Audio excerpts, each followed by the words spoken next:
Very good evening to all of you. On behalf of Committee for Members in Practice of Institute of Chartered Accountants of India, I welcome you all in today's VCM on strategies for growth for CA firms and use of going concern in contemporary order. In order to tackle these two very important aspects, we are having with us CA Amit Mitra ji and CA Dr. Sunil Gupta ji with us. On behalf of CMT of ICI, I welcome both the speakers, sir. Welcome, sir. And it is our proud privilege as well as heartiest thanks towards the Panipat branch who has given their kind consent to host this mega VCM. So we are having with us Secretary Panipat branch C. Nitesh Malhotra ji, Vice Chairman Panipat branch C. Bhupinder Dikshit ji. Welcome, Secretary sir. Welcome, Vice Chairman sir. Thank you so much. So it is heartiest thanks for sparing your valuable time and hosting this VCM, sir.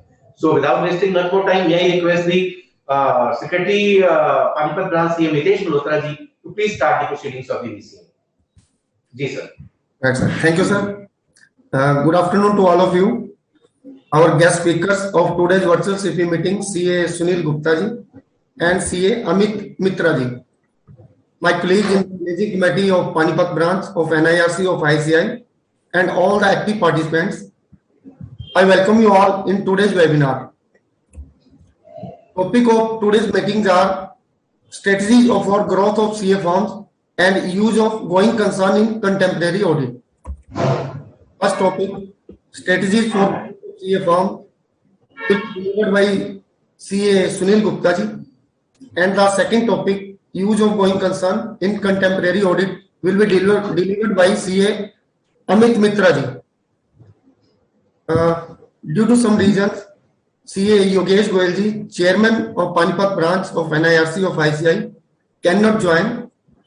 So before we start the meeting, I request CA Bhupinder Dikshit ji, Vice Chairman of Panipat branch, and host the webinar with opening remarks.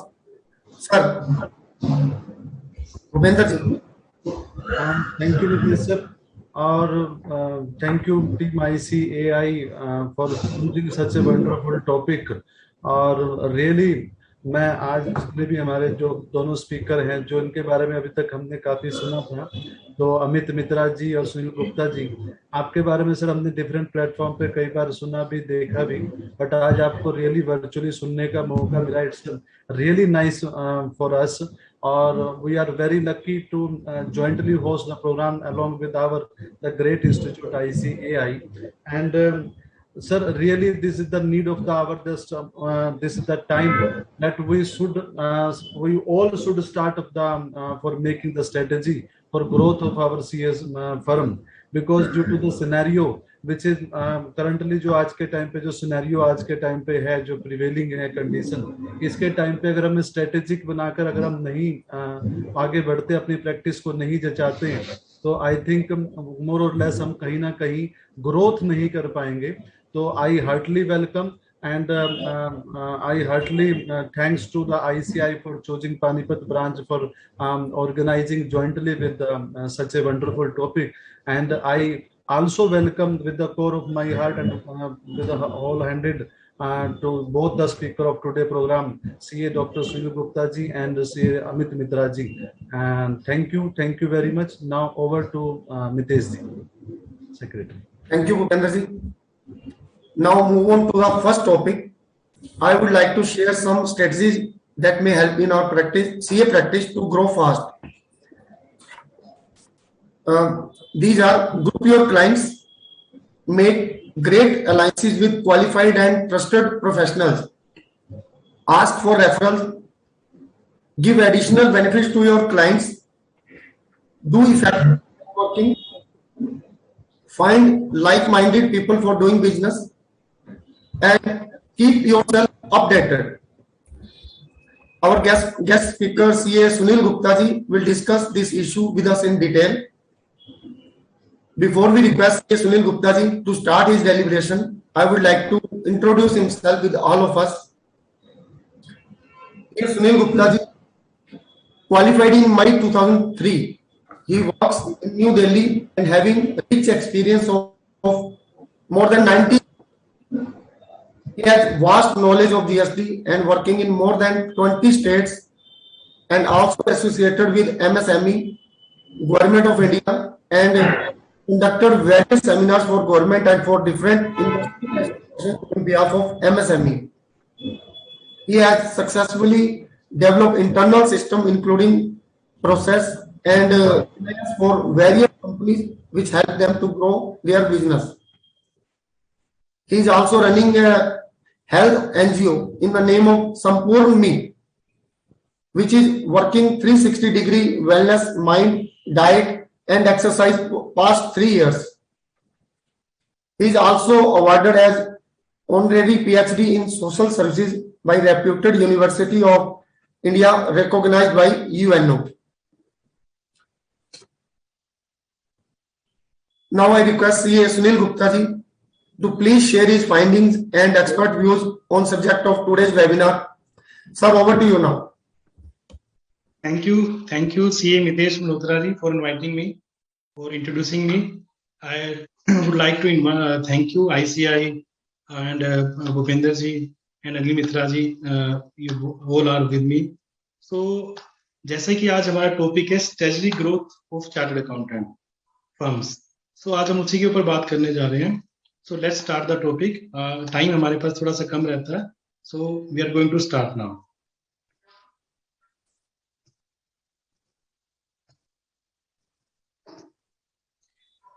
आप सबको एक screen नजर आ रहा होगा. हमारा institute का लोगो है और ये हमारा टॉपिक है strategy for growth of CA firms.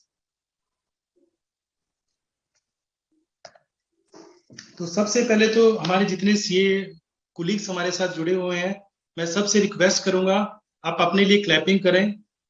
Clapping आपको इसलिए करनी है क्योंकि आप ऐसी फैकल्टी से बिलोंग करते हैं जिनकी अपनी खुद की स्ट्रगल स्टोरी है. अगर आप अपने पास्ट में जाएंगे, जब आपने क्वालिफाई किया होगा, काफी दिन की चैन आपका चला गया होगा, रातों की नींद चली गई होगी, आप फेल हुए होंगे, पता नहीं कितना स्ट्रगल करने के बाद आप एक एलीट प्रोफेशन में आप आए हैं. उसके साथ साथ आप उसको फील करें, उस खुशी को फील करें अपने दिल में और अपनी स्माइल आपके साथ. जिस दिन आपने पास आउट किया था वो चेहरा आपका कैसा था, तो उस चेहरे को याद करते हुए अपने लिए क्लैपिंग करें. और उसी के साथ फिर हम आगे मैं आपको बताना चाहता हूँ आज का जो हमारा टॉपिक है वो टॉपिक ग्रोथ के ऊपर है. हमारी ग्रोथ कैसे होगी. तो आज मैं कोई नए एक्ट के बारे में बात नहीं करूंगा, किसी नए प्रोविजंस के बारे में बात नहीं करूंगा. मैं अपना 18 साल का एक्सपीरियंस जिस तरह से मैं प्रैक्टिस करता हूं या जिस तरह से मैंने सीखा है, तो मेरे प्रोफेशन के अंदर कभी भी कोई रिसेशन नाम की कोई चीज नहीं है. जैसे जैसे ऑर्गेनाइजेशन ग्रोथ करती है वैसे ही हमारी ग्रोथ होती है. तो मुझे लगा आज का जो टाइम है थोड़ा टफ टाइम है. मुझे अपनी जो मेरी जो एक्सपर्टीज है, जितनी मुझे नॉलेज है, मुझे आपके साथ शेयर करनी चाहिए, क्योंकि एक हमारी एक रिस्पॉन्सिबिलिटी बनती है, सोशल रिस्पॉन्सिबिलिटी बनती है, अपने प्रोफेशन की रिस्पॉन्सिबिलिटी बनती है. तो मैं आप सबसे रिक्वेस्ट करूंगा आने वाले 1 घंटा आप इसको प्लीज जरूर साथ रहें. हम डेफिनेटली क्वेश्चंस लेंगे और बाद में भी जुड़े रहेंगे. ऐसा नहीं है आज का 1 घंटे का सेशन रहेगा, बट मैं आपको एश्योर करूंगा हमारी प्रैक्टिस के अंदर ये काफी अच्छी वैल्यूएशन करके जाएगा. सो आप हमारे साथ प्लीज बने रहें.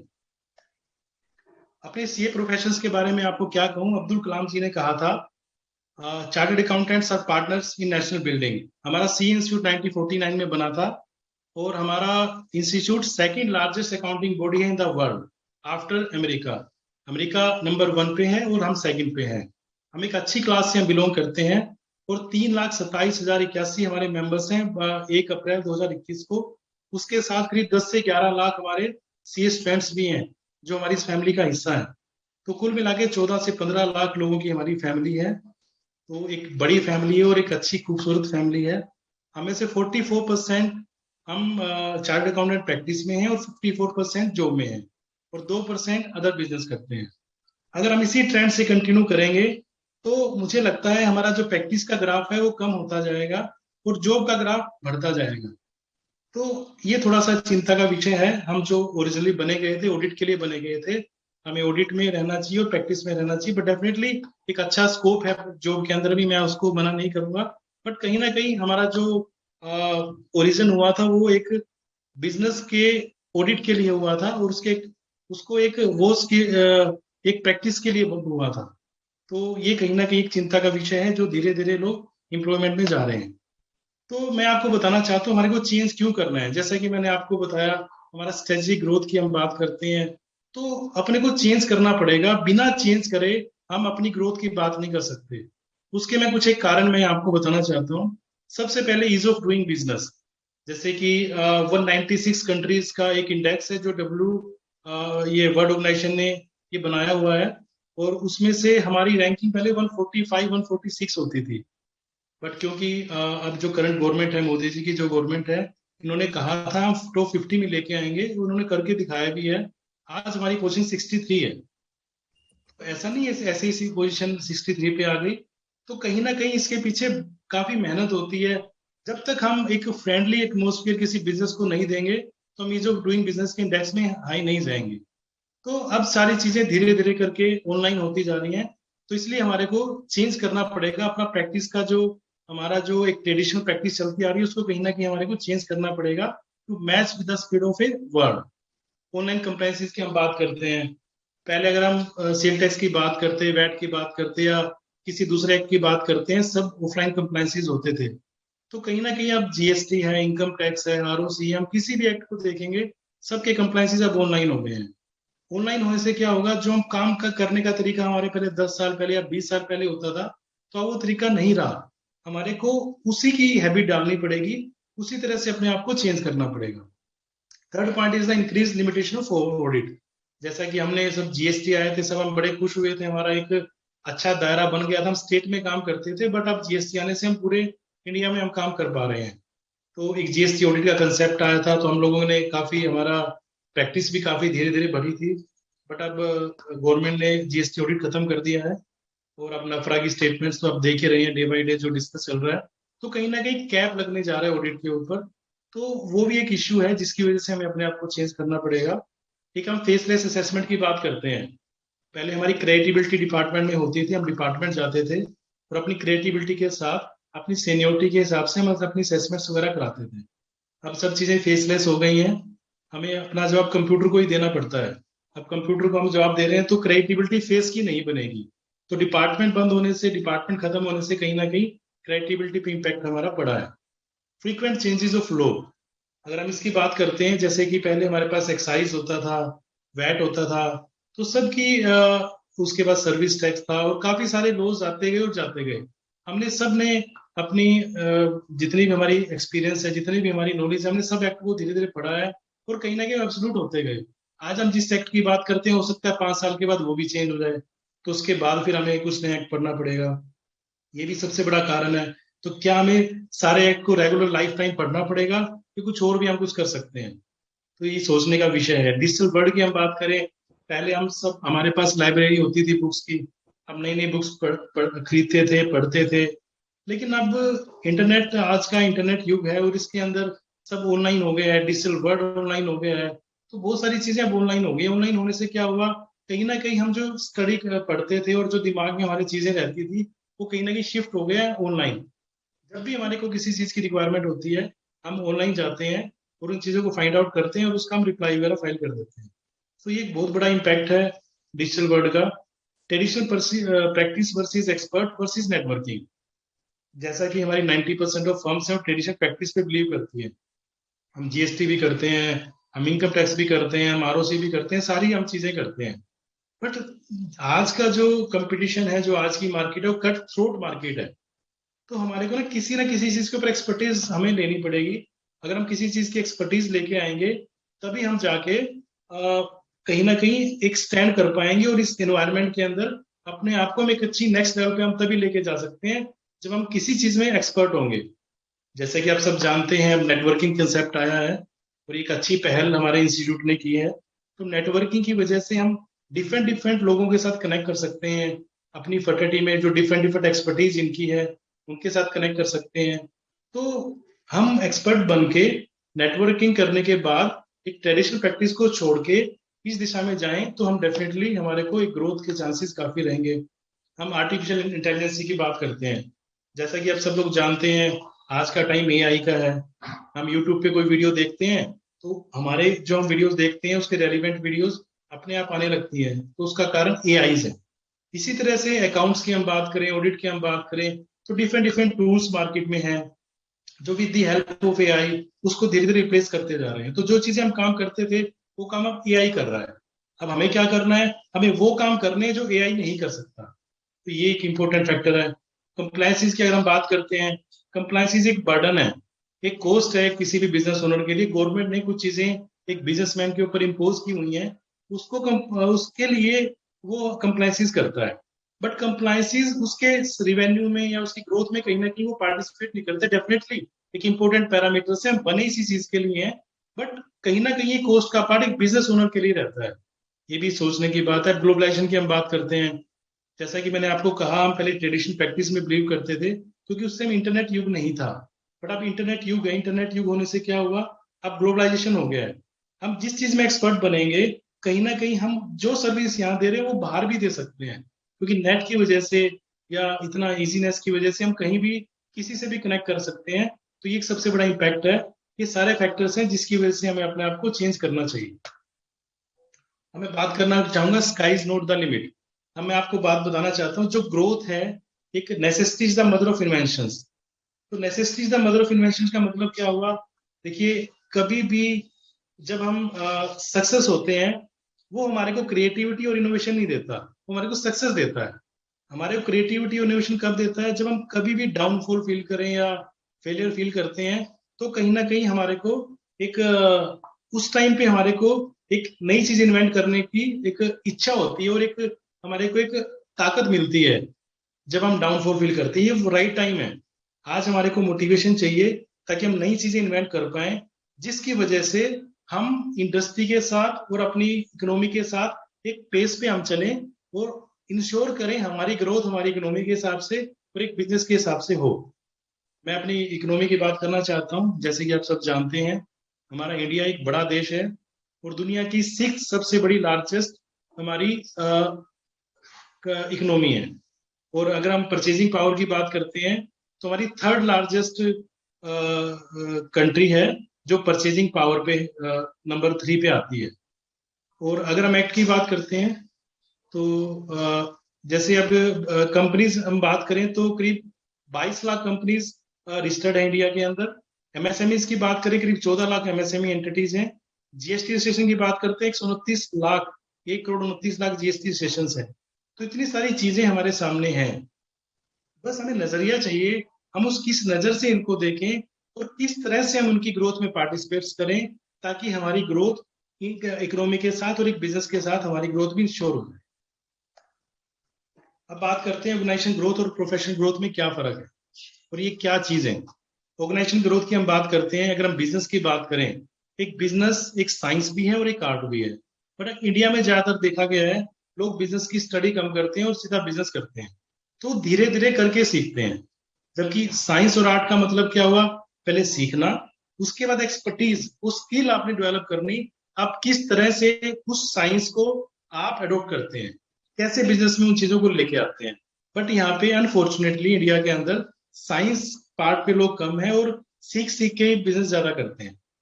और हमारे साथ क्या है, हम एक प्रोफेशन है, हम सीख के आए हैं, हमने एक अच्छा, हम एक एलीट क्लास से बिलोंग करते हैं और एक अच्छे प्रोफेशन के साथ साथ हमारी एक्सपर्टीज काफी अच्छी है। हमने इतनी सारी ऑडिट करने, हम बने किस लिए हैं, हम बने इसीलिए एक ऑर्गेनाइजेशन ग्रोथ के लिए बने हुए हैं। क्योंकि आपने देखा होगा, ऑर्गेनाइजेशन ग्रोथ करेगी तो हमारी भी डेफिनेटली ग्रोथ होती है, फाइनेंशियली भी ग्रोथ होती है और हर तरह से ग्रोथ होती है। तो इसी तरह से एक हमें इंश्योर करना है हम ऑर्गेनाइजेशन की ग्रोथ में पार्टिसिपेट कर पाए। अगर हम इस बात को जस्टिफाइड कर पाए, हम कैसे एक मैनेजमेंट की तरह से हमें सीखना होगा। जैसे कि मैनेजमेंट अपने बिजनेस की ग्रोथ के बारे में सीखती है, उसी तरह से हमें भी मैनेजमेंट की तरह से सोच के जितनी चीजें हमें पता है अपनी स्किल को डेवलप करके उसके बाद हमें कंट्रीब्यूट करना है एक ऑर्गेनाइजेशन के अंदर, ताकि उनकी उसमें ग्रोथ में हम पार्टिसिपेट कर पाए। ग्रोथ का मतलब सेल्स नहीं है, जैसा कि मैं आपको बताना चाहता हूं। हम सोचते हैं ग्रोथ का मतलब सेल है, बट ग्रोथ का मतलब डेफिनेटली सेल होता है, बट ये कुछ एक पैरामीटर्स और भी हैं। जैसे कि मैं बात करता हूं कॉस्ट रिडक्शंस की। कॉस्ट रिडक्शंस अगर आप कंट्रीब्यूट कर पा रहे हैं कॉस्ट रिडक्शंस के अंदर किसी भी ऑर्गेनाइजेशन के अंदर, तो आप ग्रोथ में पार्टिसिपेट कर सकते हैं। अगर हम क्वालिटी ऑफ वर्क की बात करते हैं, अगर हम क्वालिटी ऑफ वर्क में इंप्रूवमेंट कर पा रहे हैं, तो हम ग्रोथ में पार्टिसिपेट करते हैं। अगर हम एक्यूरेसी और इफेक्टिवनेस के अंदर हम पार्टिसिपेट कर पा रहे हैं, तो हम डेफिनेटली ग्रोथ में पार्टिसिपेट करते हैं। हम प्रोसेस टाइम को रिड्यूस कर पा रहे हैं, तो हम डेफिनेटली ग्रोथ में पार्टिसिपेट करते हैं। सेल्स हमारा हिस्सा नहीं है, बट बाकी अगर हम चारों पैरामीटर्स को देखें, ये डेफिनेटली हमारे एम्बिट में आता है। और कहीं ना कहीं हम अपनी स्किल्स को यूज करते हुए इन चारों चीजों पे फोकस करके हम कंट्रीब्यूट कर सकते हैं एक बिजनेस के अंदर, एक ऑर्गेनाइजेशन के अंदर। क्योंकि जैसे जैसे वो ग्रो करेगा, हमारी एक्सपर्टीज उसके हिसाब से बढ़ेगी, और हमारा कहीं ना कहीं मॉनेटरी और एक प्रोफेशनल्स वैल्यूज मोरल भी काफी उससे इंक्रीज होगा। अब मैं ऑर्गेनाइजेशन ग्रोथ के कुछ पिलर्स की बात करना चाहता हूँ। कुल एक किसी भी ऑर्गेनाइजेशन ग्रोथ के अंदर 4 चीजों का सबसे इंपॉर्टेंट रोल रहता है। Number 1, compliances. जैसे कि अगर आप अपनी हेल्थ की हम बात करते हैं, हेल्थ के अंदर हमें अपने आप को फिट रखने के लिए हमें अच्छी डाइट लेनी है, अच्छी एक्सरसाइज करनी है और अच्छी किताबें पढ़नी है। अगर हम इन तीनों चीजें करते हैं, तभी हम अपनी लाइफ के ऑब्स्टेकल्स को अच्छे से कैटर कर सकते हैं। इसी तरह से एक ऑर्गेनाइजेशन ग्रोथ के 4 पिलर्स हैं। Number 1, compliances. मैंने इसका वर्ड दिया टेक्नो कंप्लायंसेस। ये टेक्नो कंप्लायंसेस क्या है, हम नेक्स्ट स्लाइड में डिस्कस करेंगे। कंप्लायंसेस के अंदर मैंने कहीं पे कोट पढ़ा था, if compliances are too expensive, try non compliances. ये बड़ा अच्छा कोट था, तो मुझे लगा मुझे यहाँ पे आप लोगों के साथ शेयर करना चाहिए। तो कंप्लायंसेस एक बड़ा इंपॉर्टेंट फैक्टर है, और हमें कहीं ना कहीं टेक्नोलॉजी की मदद से कंप्लायंसेस की तरफ मूव करना पड़ेगा। अगर हम मैं बात करता हूँ किसी भी ऑर्गेनाइजेशन के ऊपर, 70 to 150 कंप्लायंसेस पर ईयर लगते हैं। कम से कम 70 लगते हैं एक ऑन एन एवरेज, और 150 भी लगते हैं। जैसे कि आप सब लोग जानते हैं, हम जीएसटी के अंदर ये हमें हर स्टेट में एक जीएसटी नंबर लेना पड़ता है। तो कोई भी बिजनेसमैन कहीं ना कहीं 2 3 4 जीएसटी नंबर के साथ तो जनरली काम करता ही है, वो उससे मल्टीपल हो जाएंगे। तो कहीं ना कहीं एक कंप्लायंसेस एक इंपॉर्टेंट पार्ट प्ले करता है। तो ये एक ऑर्गेनाइजेशन ग्रोथ में डेफिनेटली एक इंपॉर्टेंट पिलर है। हम उसके मास्टर्स हैं, तो हम इसको अच्छे से इसके ऊपर काम कर सकते हैं। दूसरा पार्ट इफेक्टिव प्रोसेसेस का है। इफेक्टिव प्रोसेस की मैं बात करता हूं। जैसे कि अगर एक कंपनी की बात करते हैं, तो उसका मेन उद्देश्य रहता है हमें सेल्स को इंक्रीज करना है। तो सेल्स को इंक्रीज करने के लिए मैनेजमेंट को उस पर ध्यान देना पड़ता है। बट अनफॉर्चुनेटली, जैसे आपका तो एक्सपीरियंस रहा होगा, जितने भी हमारे क्लाइंट्स हैं या जिनसे भी आप बात करोगे, वो कहीं ना कहीं डे टू डे बिजनेस में फंसे रहते हैं, वो प्रोसेस में फंसे रहते हैं। There are an number of operations, कोई सेल लीज का पार्ट है, कोई स्टाफ का, डिफरेंट डिफरेंट इश्यूज क्लेश चलते रहते हैं एक ऑर्गेनाइजेशन के अंदर। तो इफेक्टिव प्रोसेस कैसे बनेगा, हम इसमें काम कर सकते हैं। कैसे काम कर सकते हैं, हमने इंटरनल ऑडिट किया हुआ है, मैनेजमेंट ऑडिट किया हुआ है, और इतनी सारी चीजें हमने पढ़ी हुई, इतना हमारा एक्सपीरियंस है। अगर हम थोड़ी सी एक्सपर्टीज के अंदर लेके आए, तो definitely we can contribute a good process, we can give a good process to a company, and it will provide ensure growth for a organisation as well as our organisation. Third part is the monthly information system. जैसा कि हम सब ने cash flow पढ़ा है, fund flow पढ़ा है, stock ratios, debt ratios, credit, और इतने सारे रेशियोज हम पढ़ते हैं। और स्टैच्यूटरी ऑब्लिगेशंस के लिए हम उनको यूज करते हैं। यही टाइम है अपने आप को अपग्रेड करने का। जितने भी रेशियोज हमने पढ़े हैं, उन रेशियोज को कंपनी की ग्रोथ के साथ हम इंश्योर करें। ये रेशियोज कंपनी की ग्रोथ में कैसे पार्टिसिपेट कर सकते हैं। अगर हम एक दिशा दिखाएं और इस तरह से कुछ हम सोचें, तो डेफिनेटली एक ऑर्गेनाइजेशन ग्रोथ इस पे रहेगी, तो साथ में हमारी ग्रोथ भी इसके साथ जुड़ी रहेगी। Number 4, sales. सेल्स हमारा फोर्टे नहीं है, हम मार्केटिंग पर्सन नहीं है, तो हम इसमें बात नहीं करेंगे। बट हाँ, हम सेल्स की पॉलिसी बनाने में जरूर हेल्प कर सकते हैं, क्योंकि वो प्रोसेस का पार्ट है। बट सेल्स पिच बनाना, वो सब चीजें हमारा नहीं है, तो हम उसमें बात नहीं करेंगे। But 3 parameters, compliances, process, MIS, ये तीनों हमारे एंड पे आते हैं, और हम इन तीनों चीजों में कंट्रीब्यूट कर सकते हैं। अब कंप्लायंसेस की हम बात करते हैं, कंप्लायंसेस में क्या कर सकते हैं। देखिए, जैसे कि मैंने इसमें पर्पस लिखा हुआ है, compliances with zero errors with minimum time and in effective manner with the help of technology. ये हमारा पर्पस है। तो जितने भी हमारे कंप्लायंसेस हैं, मान लीजिए आप किसी भी क्लाइंट के कंप्लायंसेस करते हैं, हम क्या करते हैं, कोई जीएसटी रिटर्न फाइल करनी है, तो हमने उससे डाटा मंगाया, उसको चेक किया, फिर जीएसटी की साइट पे गए, वहां पे अपलोड किया, उसके बाद वो रिटर्न फाइल करी, उसके बाद कहीं पे रिकॉर्ड मेंटेन करते हैं, अभी कहाँ कितनी फाइल होगी, क्या रह गई। तो ये जो प्रोसेस हमने बना रखा है, बट अच्छी बात की जो टेक्नोलॉजी की मैंने आपसे बात करी थी, हम टेक्नोलॉजी को यूज करते हुए कुछ ऐसा सिस्टम ड्राफ्ट करें, हमारा मिनिमम टाइम लगे और मिनिमम इफेक्टिव मैनर में कर पाए, जीरो एरर के साथ कर पाए। एक हमें प्रोसेस को डिफाइन करना पड़ेगा। अगर आज का सिनेरियो आप देखते हैं, मैं छोटा सा ग्राफ आपके साथ शेयर करना चाहता हूँ। करंट सिनेरियो के हिसाब से हम कहीं ना कहीं 90% टाइम अपना कंप्लायंसेस पे डेडिकेट करते हैं, और उस 10% का हम अदर एक्टिविटीज पे रखते हैं। बट जो मैं आपसे प्रपोज करना चाहता हूँ, मैं चाहता हूँ हमारा टाइम 10 to 20% ही कंप्लायंसेस पे लगे, और 70 to 80% जो हमारा टाइम है वो एक ऑर्गेनाइजेशन की ग्रोथ एक्टिविटीज में हम उस पर लगाएं। वो कैसे होगा? With the help of technology. Technology में आप सब जानते हैं इतने सारे टूल्स हैं, अगर हम उसकी सपोर्ट लेते हैं, और बहुत सारी, जैसे ड्यू डेट्स की मैं बात करता हूँ, इतनी सारी ड्यू डेट्स हैं, डाटाबेस मैनेजमेंट है, टाइमली कंप्लायंसेस है, और बहुत सारी ऐसी चीजें हैं, अगर हम इसको थोड़ा सोच के प्रॉपर प्लानिंग के साथ और एक अच्छे प्रोसेस के साथ डिजाइन करना चाहें, जो टाइम हमारा लगता है, तो उसी तरह से हम उस टाइम को रिड्यूस कर सकते हैं और क्वालिटी भी बढ़ा सकते हैं। तो ये हमें थोड़ा सा कंप्लायंसेस के ऊपर, लेट्स कंपाइल द कंप्लायंसेस के ऊपर हमें थोड़ा सा काम करना पड़ेगा, विद जो पर्पज मैंने आपको इसमें लिखा है। तो कहीं ना कहीं हमारे को इससे काफी टाइम हमें मिल जाएगा दूसरी एक्टिविटीज में पार्टिसिपेट करने की। अब दूसरी हम बात करते हैं इफेक्टिव प्रोसेस। इफेक्टिव प्रोसेस का मतलब क्या हुआ? देखिए, कोई भी जब बिजनेस बनाया जाता है, जब खड़ा जाता है, तो उसके अंदर सबसे इंपॉर्टेंट काफी प्रोसेसेस होते हैं।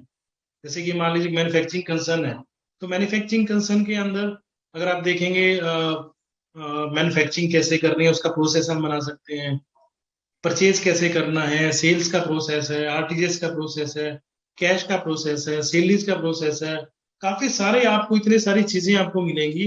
अगर हम किसी भी इंडस्ट्री के अंदर अपने क्लाइंट के लिए इस ऑब्जेक्ट के साथ काम करें, उसका जो पेंडुलम शिफ्ट करना है human interface to system interface पे करेंगे, इसका मतलब क्या? Automation of the process. अगर हम प्रोसेस को ऑटोमेशन में लेके जाएंगे, जिस करंट तरीके से आज वो काम करता है, बिजनेसमैन एक ऑर्गेनाइजेशन काम करती है, अगर हम उसको स्टडी करेंगे तो डेफिनेटली हम उसमें काम कर सकते हैं। उसका प्रोसेस क्या है मैं आपको बता देता हूँ। एक स्टडी द सिस्टम, सबसे पहले हमें सिस्टम को स्टडी करें, उस ऑर्गेनाइजेशन का सिस्टम क्या है। वो स्टडी करने के बाद जब हम थॉट प्रोसेस क्रिएटिविटी के साथ और अपने एक्सपर्टीज स्किल्स को यूज करते हुए हम उसको देखेंगे, आपको काफी सारी डिस्क्रिपेंसीज नजर आएंगी। उन डिस्क्रिपेंसीज पे काम करने के बाद फिर हम एक उसका सोल्यूशन फाइंड आउट करते हैं, उसका सोल्यूशन क्या हो सकता है। उस सोल्यूशन फाइंड आउट करने के बाद उसको हम इम्प्लीमेंट करें उस ऑर्गेनाइजेशन के अंदर, उसके बाद टाइमली उसको रिव्यू करें। इसका मतलब क्या हुआ? मैं थोड़ा सा एग्जांपल आपको देना चाहता हूँ। जब भी आप किसी नई जगह पे जाते हैं, तो आपको थोड़ा पूछ के जाना पड़ता है, कैसे जाना है, कौन सा रास्ता है। बट जब धीरे धीरे आप उस चीज पे जाना शुरू कर देते हैं, तो आपको एक शॉर्टकट मिल जाता है, आप हमेशा उसी रास्ते को फॉलो करेंगे, एक ये रूल है। तो हमने वही काम करना है, हमने एक्सपर्ट बनना है उस शॉर्टकट का। उसके बाद जिस तरह से ऑर्गेनाइजेशन काम करती है, उस ऑर्गेनाइजेशन के जो एरर्स हैं, जो टाइम ज्यादा लगना, या ठीक से ऑडिट ना, ठीक से वो पास आउट ना करना, ठीक से रिपोर्टिंग जनरेट ना होना, ठीक से इनपुट ना आना, अगर हम इस पे तरीके से काम करेंगे तो डेफिनेटली हम एक ऑर्गेनाइजेशन ग्रोथ में पार्टिसिपेट करेंगे।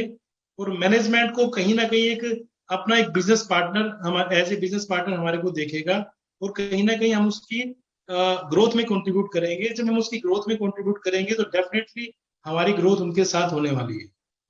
हमारे को इसमें क्या करना पड़ेगा? We are the master of internal audit, we are the master of management audit. ये सारी चीजें हमारे करिकुलम का पार्ट रही हैं, हमने सब चीजों पे काम किया हुआ है। अब इसी चीज को हमने with the use of technology in चीजों के ऊपर और थोड़ा सा दिमाग लगा के, जैसे कि हम एक्ट पढ़ते हैं, उसी तरह से इन चीजों के ऊपर स्टडी करके प्रोसेस को कैसे अच्छा किया जा सकता है, कैसे ऑटोमेटेड किया जा सकता है, कैसे अपनी स्किल्स को यूज करके for the betterment of organisation कर सकते हैं, तो डेफिनेटली हम एक अच्छा प्रोसेस सेट कर पाएंगे किसी भी ऑर्गेनाइजेशन का। उसके बाद फिर ये हमें ग्रोथ निश्चित कर पाएंगे किसी भी बिजनेस के लिए। प्रोसेस को ऑटोमेट कैसे कर सकते हैं, मैं थोड़ा सा आपको बताना चाहूंगा। सबसे पहले तो इंपॉर्टेंट पैरामीटर्स क्या क्या है उसके। सबसे पहले तो हमें स्ट्रक्चरिंग करें ऑर्गेनाइजेशन की, एक ऑर्गेनाइजेशन का स्ट्रक्चर क्या होना चाहिए। अगर हम उसको सबसे पहले उसको स्टडी कर सकते हैं, उसमें अपने इनपुट दे सकते हैं। इंप्लॉय हिरार्की सिस्टम, जब तक किसी भी ऑर्गेनाइजेशन के अंदर हिरार्की सिस्टम नहीं बना होगा तब तक वो काम नहीं करेगा। हमने हिरार्की सिस्टम को फॉर्म कर सकते हैं, एसओपीज बना सकते हैं डिफरेंट डिफरेंट पीपल्स के लिए, डिफरेंट डिफरेंट लोगों के लिए, जो लोग उसमें काम करते हैं, एम्प्लॉयज के लिए। और सिस्टम हमने ऐसा ड्राफ्ट करना है, पर्सन ए ने जो काम किया पर्सन बी के लिए वो इनपुट हो, और पर्सन बी ने जो काम किया पर्सन सी के लिए वो इनपुट हो। तो इस तरह इंटरलिंक प्रोसेस लेके आएंगे तो डेफिनेटली वो चेक पॉइंट्स भी उसके अंदर अपने आप ऑटोमेटिक फिल हो जाएंगे, और जब चेक पॉइंट एक दूसरे के साथ जुड़ जाएंगे तो हमारा जो सिस्टम है ऑर्गेनाइजेशन का वो ह्यूमन बेस ना रह के वो एक सिस्टम बेस बन जाएगा, और सिस्टम बेस बन जाएगा तो सारी चीजें ऑटोमेशन में चली जाएंगी। जब ऑटोमेटेड हो जाएंगी तो कहीं ना कहीं हम अपनी एक्सपर्टीज को यूज करते हुए बिजनेस की ग्रोथ में डायरेक्ट पार्टिसिपेट करेंगे। और जब बिजनेस की ग्रोथ को आप समझते हो, फिर हमारी जो एक्सपर्टीज है हम उस प्रोसेस में लगाएंगे। कंप्लायंसेस के बाद जो मेरे पास टाइम बचा था मैं पूरा टाइम यहाँ पे डिवोट करूंगा, जिससे कहीं ना कहीं हमारी प्रोग्रेस ग्रोथ हमारी कहीं ना कहीं इंश्योर हो जाती है। चेकलिस्ट फॉर्मेशंस, तो टाइम टू टाइम उसको हमने जो चेकलिस्ट बनाई है उसको फॉर्म कर लेना, उसके बाद उसको इम्प्लीमेंट कर देना। तो एक छोटा सा आप यहाँ पे एक वो देख रहे हैं, एक इमेज देख रहे हैं। तो सबसे पहले एलिमिनेट की बात करता है। एलिमिनेट का मतलब है eliminate the bad system, bad processes. Simplification की बात करते हैं, simplify the processes. Number third the automation. Automation के बाद डेलीगेट होता है। मैं इसमें डेलीगेशन की बात बताना चाहता हूँ।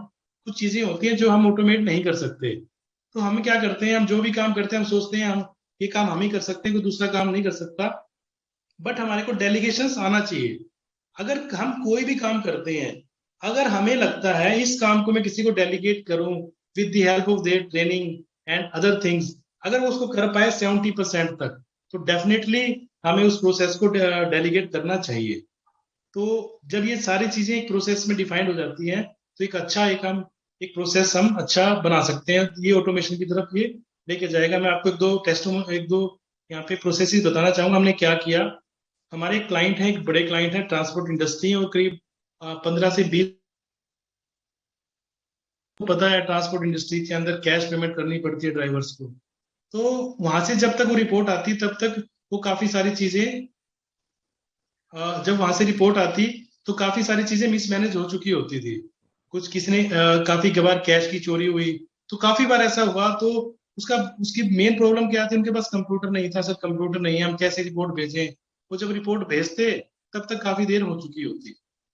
हमारे पास ये प्रॉब्लम आई, हमने इमीडिएट क्या स्टेप उठाया, हमने व्हाट्सएप डिवीजन क्रिएट करी। शायद आप लोगों ने पहली बार सुना होगा व्हाट्सएप डिवीजन। हाँ, एक इंपॉर्टेंट डिवीजन है आज उस कंपनी के लिए। उसमें आज करीब 10 लोग काम करते हैं। व्हाट्सएप डिवीजन क्रिएट होने से क्या हुआ, इमीडिएट बेस पे मोबाइल से फोटो खींच के सारे डॉक्यूमेंट इमीडिएट बेस पे आ जाते हैं, और उससे हम उसको इमीडिएट बेस पे चेक कर सकते हैं। तो जो लीकेज के चांसेस थे वो सब वहां पे खत्म हो जाते हैं। तो हमने व्हाट्सएप डिवीजन क्रिएट करी। और सेकंड डिवीजन हमने व्हाट्सएप में, आपको यूट्यूब का एग्जांपल देना चाहूंगा। जैसे कि अपने स्टाफ को आप ट्रेनिंग देते हैं, हम बार बार बोलते हैं भाई ये काम कर लो, ये काम कर लो, बट फिर भी आपको कई बार प्रॉब्लम आती है, काम नहीं हो पाता। तो उसके लिए हमने क्या किया, हमने यूट्यूब वीडियोस क्रिएट करी, प्राइवेट में डाल दी, डिस्क्रिप्शन में पूरी डिटेल उसमें डाल दी, उस प्रोसेस का कैसे उसको करना है, किसके लिए रेलिवेंट है। और हमने मैंडेटरी कर दिया सबके लिए, हर एक हफ्ते में 10 दिन में आपको वीडियो देखनी ही देखनी है, और उसका इनपुट आपको देना ही देना। तो इससे क्या हुआ, हमारी स्टोर्ड मेमोरीज होती है एम्प्लॉइज की। उसके बाद जो जब उनको रिकॉल करना हुआ, बार उनके दिमाग में छप गया उनको क्या काम कर रहा है, उनके सबकॉन्शियस माइंड में वो चला गया। और जब सबकॉन्शियस माइंड में चला गया तो चीजें ऑटो रूट में चली गई। तो इस तरह से हमने काफी सारी चीजें करी। काफी कैश, जैसे आप समझते हैं कि कैश एक इंपॉर्टेंट फैक्टर होता है, पर डिमोनेटाइजेशन के बाद गवर्नमेंट ने काफी बिल्कुल एक तरह से कैश को एक तरह से मिनिमाइज ही कर दिया है। तो हमने जीरो कैश पॉलिसी पे हम काम करते हैं। हमने बड़ी बड़ी कंपनियों के अंदर जीरो कैश कर दिया है, आरटीजीएस इंप्लीमेंट किया, बहुत सारी चीजें हमने ऐसे ही करी और कैश बिल्कुल जीरो कर दिया। तो ये कुछ चीजें हमने करी, उसकी वजह से क्या हुआ, जो मैनेजमेंट, जो कंपनी की ग्रोथ थी उसके साथ साथ हमारी ग्रोथ भी साथ के साथ चलती गई। आज किसी भी एक्ट के जाने से, किसी भी ऑडिट के ना रहने से हमें कोई फर्क नहीं पड़ता। हम वो काम करते हैं जो बिजनेस की ग्रोथ में पार्टिसिपेट कर रहा है, तो आपकी ग्रोथ भी डेफिनेटली उसके साथ में इंश्योर होगी। तो मैंने कुछ एक एग्जांपल्स आपको यहाँ पे दिए हैं। अब दूसरे एक मैं बताना चाहता हूँ एमआईएस के बारे में। एमआईएस के अंदर एक एमआईएस का मतलब क्या हुआ, ये मैनेजमेंट को हेल्प करेगा स्ट्रेटेजिक बनाने में, ऑपरेशन डिसीजन लेने में और प्रोडक्टिव मैनर में, ताकि अपने विजन को ऑब्टेन कर पाए। जैसा कि मैंने आपको कहा था,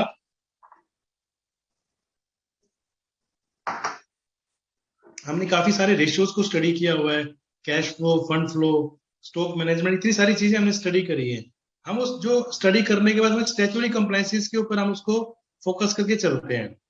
बट हम उनको एक्चुअल में ऑर्गेनाइजेशन ग्रोथ में भी हम उसको यूज कर सकते हैं। कैसे कर सकते हैं, फॉर एग्जांपल जो हमारे क्लाइंट्स हैं उसका मार्केट साइज कितना है, टोटल उस इंडस्ट्री का साइज कितना है, उसका विजन कितना है, उसका स्टॉक रेशियो कितना है और मार्केट का स्टॉक रेशियो कितना है, पहले उसके एक्सपेंसेस कितने थे, आज वो कितने एक्सपेंसेस कर रहा है, कैश फ्लो उसका क्या कह रहा है, क्या उसका जो अपने उसने बैंक से ओडीसीसी ली हुई है, क्या वो जस्टिफाइड कर रहा है, डेट कितने हैं, क्रेडिटर्स कितने हैं, बहुत सारे ऐसा पैसे पैरामीटर्स हैं। अगर हमको डीप स्टडी करें फॉर द मैनेजमेंट तो डेफिनेटली एक ही ग्रोथ इंश्योर करेगा। फॉर एग्जांपल मैं आपको बताना चाहता हूँ, हमारे क्लाइंट थे, उनका करीब 15 करोड़ रुपए का स्टॉक था। हमने स्टॉक ऑप्टिमाइजेशन किया और स्टॉक हम 10 करोड़ पे ले आए। तो कहीं ना कहीं जो 5 करोड़ का जो स्टॉक था उसको हमने खत्म किया। उसको खत्म करने से 5 करोड़ के उसके पास फंड स्पेयर हुए। उसने अपनी सीसी बैंक लिमिट्स कम की और अपना एक अच्छा सा वो रेशियो मेंटेन कर पाया। और कहीं ना कहीं वो दूसरी अपनी इंडस्ट्री के दूसरे कंपटीटर से जल्दी ग्रो कर पाया और अच्छे अच्छे प्रॉफिट गेन कर पाया। बस्टिंग बनाने में हेल्प कर सकते हैं, एक्सपेंसेस मैनेजमेंट में हेल्प कर सकते हैं। तो ये बहुत सारे ऐसे कारण हैं जिसकी वजह से हम उसमें हेल्प कर सकते हैं किसी भी ऑर्गेनाइजेशन के एमआईएस को यूज करके। नेटवर्किंग एंड वर्क एसोसिएशन, जैसा कि मैंने आप सबसे कहा था, हमें एक्सपर्टीज करना है। This is not a traditional practice now. ऐसी प्रैक्टिस नहीं हम 70 में जो करते थे, 80s में करते थे, 90s में करते थे, 20 में, ऐसा नहीं चलेगा। हमारे को अपना रोल चेंज करना ही करना पड़ेगा, जैसे कि मैंने प्रीवियस स्लाइड्स में आपको बताया था। अच्छी बात क्या है, हमारे इंस्टीट्यूट ने बड़ा स्टेप उठाया, जो नेटवर्किंग प्रोविजंस वो लेके आए हैं। मैंने आपको एमआईएस के बारे में बताया, मैंने आपको कंप्लायंसेस के बारे में बताया, मैंने आपको प्रोसेस के बारे में बताया। अब जैसे कि आप जानते हैं, डॉक्टर्स होता है वो एमबीबीएस करने के बाद तुरंत से अपनी प्रैक्टिस शुरू नहीं करता। उसके बाद वो क्या करता है, वो बाहर आता है, अपनी फील्ड चूज करता है। कोई हार्ट का डॉक्टर बनता है, कोई किडनी का डॉक्टर बनता है, कोई आंखों का डॉक्टर बनता है। उसके बाद वो एक दूसरे के कंपेनियन बन जाते हैं। हार्ट के डॉक्टर को रेफर करेगा किडनी वाला, तो इस तरह से एक दूसरे के साथ रेफरेंस चलती है। उसी तरह से हम क्या करेंगे, जितनी भी चीजें मैंने बताई हैं उसके अंदर और डिटेल में जाके मैं आप सबसे बाद में भी जुड़ा रहूंगा, हम ऐसे कभी भी बात कर सकते हैं। सो हमें क्या करना होगा, अपनी फील्ड को चूज करना होगा। किसी ने स्टॉक चूज किया, किसी ने हिरार्की सिस्टम को चूज किया, किसी ने एमएस सिस्टम को चूज किया, किसी ने एसओपीस को चूज किया। इतने सारे इसके अंदर से आपको पैरामीटर्स निकल के आएंगे। अगर हम किसी भी एक चीज के ऊपर एक्सपर्टीज गेन कर लें, उसके बाद एक अच्छा सा एक एसोसिएशन कर लें, तो जो एक इंडस्ट्री के लिए हेल्पफुल हो। उसके बाद आप देखिए, हम आपस में सीए कंपटीटर नहीं, एक कंपेनियन की तरह से काम करेंगे। और दूसरी बात, अच्छी बात क्या है इसके अंदर, हम हमारी एक्सपर्टीज कभी भी एब्सोल्यूट नहीं होगी। हैक की तरह से हमने स्टॉक मैनेजमेंट पे काम किया, वो कभी एब्सोल्यूट होने वाली नहीं है। That is universal accepted as well as. तो वो चीज हमें करनी है। जैसे कि फेमस कोट मैं आपको बताना चाहता हूँ, your network is your network. तो अपने नेटवर्क को हमें स्ट्रॉन्ग करना है। हम सोचते हैं हम अकेले सब कुछ काम कर सकते हैं, नहीं, हमारे को डिसेंट्रलाइज करना होगा। Now it can not be centralise, हम इसको सेंट्रलाइज लेवल पे काम नहीं कर सकते। इम्पैक्ट ऑफ ग्रोथ गियर क्या होगा, जैसे कि मैंने आप सबसे बताया था, जब हम ऑर्गेनाइजेशन ग्रोथ में साथ में पार्टिसिपेट करते हैं, हमारी ग्रोथ भी उसमें इंश्योर हो जाती है। मैं आपको 3-4 पैरामीटर्स बताना चाहूंगा। अगर हम इस तरह से काम करते हैं तो एक्सेप्शनल प्रोफेशनल मॉनेटरी ग्रोथ हमारी इंश्योर हो जाएगी उसकी वजह से। तो किसी भी ऑडिट के खत्म होने से ना होने से हमें कोई बेसिकली उसका कोई मेजर फर्क नहीं पड़ेगा, अगर हम इस तरह से काम करते हैं। दूसरा, डिग्निफाइड प्रोफेशन, अपने आप को डिग्निफाइड कर पाएंगे, अपने प्रोफेशन को डिग्निफाइड कर पाएंगे। Dependency on law will be less due to technical interface. जैसा कि मैंने आपको बताया, डिजिटल वर्ल्ड है, आज हर चीज हमारे इंटरनेट पे अवेलेबल है। आप कुछ भी चेक करना चाहें, हम गूगल पे लिखें, बहुत सारी चीजें आपकी नॉलेज में आएंगी। तो डिपेंडेंसी ऑन लॉ हमारे साथ खत्म हो जाएगी। चांस टू गो ग्लोबल, जैसे कि आपने किसी भी चीज में एक्सपर्टीज करी, क्योंकि वो एक, जैसे डॉक्टर्स की बात करते हैं, ऐसा नहीं है इंडिया में डॉक्टर, कोई हार्ट का डॉक्टर है उसके लिए कुछ अलग से हर्ट होगा, अमेरिका के लिए कुछ अलग से हर्ट होगा। इसी तरह से जब हम बात करेंगे, अपने प्रोसेस की बात करेंगे, हम एमआईएस की बात करेंगे, हम कंप्लायंसेस की बात करेंगे, किसी भी टॉपिक पे हम एक्सपर्टीज करते हैं, तो वो हमारा ग्लोबल भी कहीं ना कहीं एप्लीकेबल होता है। आपने स्टॉक मैनेजमेंट सीखा है, तो स्टॉक मैनेजमेंट केवल इंडिया में एप्लीकेबल नहीं होगा, तो आपका कहीं भी एप्लीकेबल हो जाएगा। तो यूनिकनेस, हमारे काम में यूनिकनेस आएगी, हम वो काम कर पाएंगे जो मेरा इंटरेस्ट एरिया है। तो ये सारे हमारे ऊपर इम्पैक्ट आने वाले हैं अगर हम इन चीजों को इम्प्लीमेंट करते हैं। So it's time to let's start. देखिए, आपको एक इमेज नजर आ रही है, इसमें एक गोल्ड फिश है। ये गोल्ड फिश क्या कर रही है, एक पोर्ट से निकल के समुद्र में जंप कर रही है। तो मैं आपको इसकी फिश की खास बात बता देता हूँ।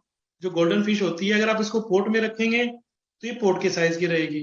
अगर आप इसको किसी रिवर में छोड़ देंगे तो रिवर के साइज की हो जाएगी। आप इसको समुद्र में छोड़ देंगे तो समुद्र के साइज की हो जाएगी। इसी तरह से हमें भी यही काम करना है। हमें ये राइट टाइम है अपने आप को पोर्ट से बाहर निकाल के, कंफर्ट जोन से बाहर निकाल के, अगर हमें समुद्र का खजाना चाहिए तो हमारे को समुद्र में जंप भी करना पड़ेगा। हम समुद्र में जंप करेंगे तो डेफिनेटली रिस्क भी काफी ज्यादा है।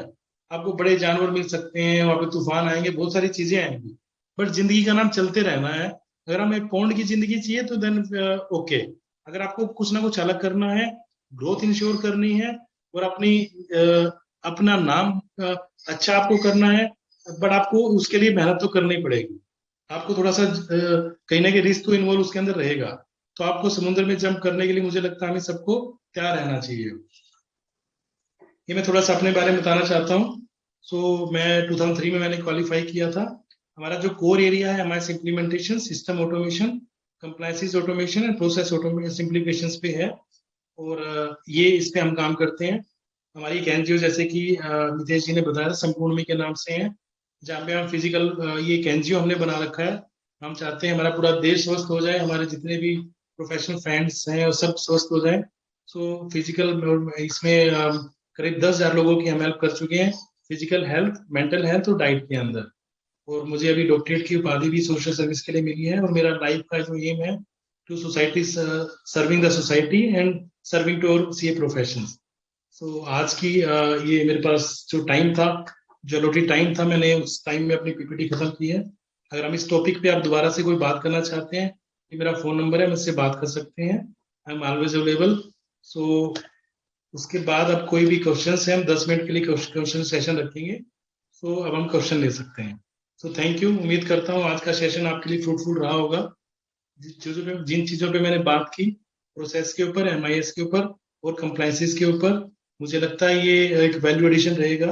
अगर हम इसको अपनी प्रैक्टिस का हिस्सा बनाएंगे तो डेफिनेटली हम एक अच्छी ग्रोथ अपने प्रोफेशन के लिए कर पाए। Thank you. अब आपके जो भी क्वेश्चंस हैं आप मुझे बता सकते हैं और हम डिस्कस कर सकते हैं।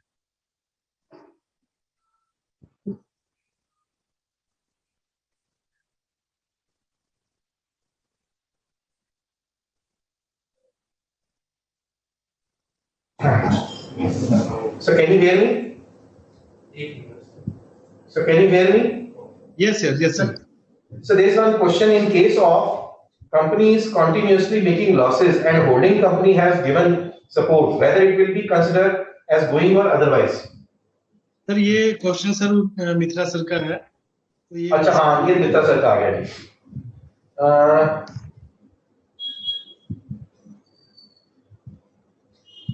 सर एक ही क्वेश्चन और है कि members are asking how to tips for grow. हालांकि you have already covered in your presentation, they are asking कुछ आप अगर एक दो टिप्स दे दें कि हाउ टू ग्रो। सर मैं आपको यही कहना चाहता हूँ, देखिए सर क्या होता है, हमने काफी सारे एक्ट्स पढ़े हैं। हमने मेरी करीब 18-20 साल की प्रैक्टिस है, तो एक्साइज हमने पढ़ा, सर्विस टैक्स हमने पढ़ा। तो क्या होता है, जैसे जैसे इकोनॉमी ग्रो करती है वो एक्ट भी कहीं ना कहीं एब्सोल्यूट हो जाते हैं और एक मैच्योरिटी आती है इकोनॉमी के अंदर। हम क्या करते हैं, उन एक्ट को पढ़ के आपसे कहना चाहता हूँ, अगर हम जो हमारी स्किल्स हैं, जो चीजें हमने अपने सीखी हैं, अगर हम उसको कहीं ना कहीं बिजनेस की ग्रोथ में हम उसको पार्टिसिपेट करते हैं, एक बिजनेस की ग्रोथ के अंदर हम उसको इम्प्लीमेंट करते हैं, वो चीजें कभी भी, जैसे कि सर मैंने आपको बताया था व्हाट्सएप डिवीजन का, मैंने आपको एग्जांपल दिया। अगर हम एक व्हाट्सएप डिवीजन हमने कहीं पे क्रिएट की, शायद आपने किसी ने सुना नहीं होगा, तो बस लेकिन वो चीजें आई कहाँ से? क्योंकि हमने सीखा, हमारे कोर्स में चीजें सीखी, कैसे हम एक हाउंडी डॉग कंसेप्ट हमारे अंदर है भी, कैसे इन्वेस्टिगेट करना है, फोरेंसिक ऑडिट की भी हम बात करते हैं। तो इतनी सारी चीजें हमारे कोर्स का करिकुलम का पार्ट है। अगर हम इन चीजों को यूज करते हुए एक्सप्लोर करें कैसे मैनेजमेंट की ग्रोथ, एक ऑर्गेनाइजेशन ग्रोथ में हम पार्टिसिपेट कर सकते हैं, definitely it will be great growth options for all of us. और सबसे इंपॉर्टेंट फैक्टर, जैसा कि मैं आपसे कह रहा हूँ, जो ग्रोथ है that is not limited to India only. ऐसा नहीं है कि भी मान लीजिए इनकम टैक्स की अगर हम बात करें वो इंडिया में ही एप्लीकेबल होता है, बट जो चीजें मैं बता रहा हूँ आपको, अगर हम इन चीजों को लेके हम किसी भी कंट्री में कहीं भी किसी भी ऑर्गेनाइजेशन के ऊपर एप्लीकेबल कर सकते हैं, तो it will be not limited to territory. और कहीं ना कहीं एक्ट की, जैसे मैं बात कर रहा हूँ, एक्ट को हम करते हैं उसके बाद एब्सोल्यूट हो जाता है, तो बार बार उसको याद करने की हमारे को जरूरत नहीं है। जैसे कि इंजीनियर्स की बात करो, आप एमबीएस की बात करो, इन लोगों के जो कोर्सेज हैं, इन्होंने जो पढ़े दैट इज यूनिवर्सल एक्सेप्टेड।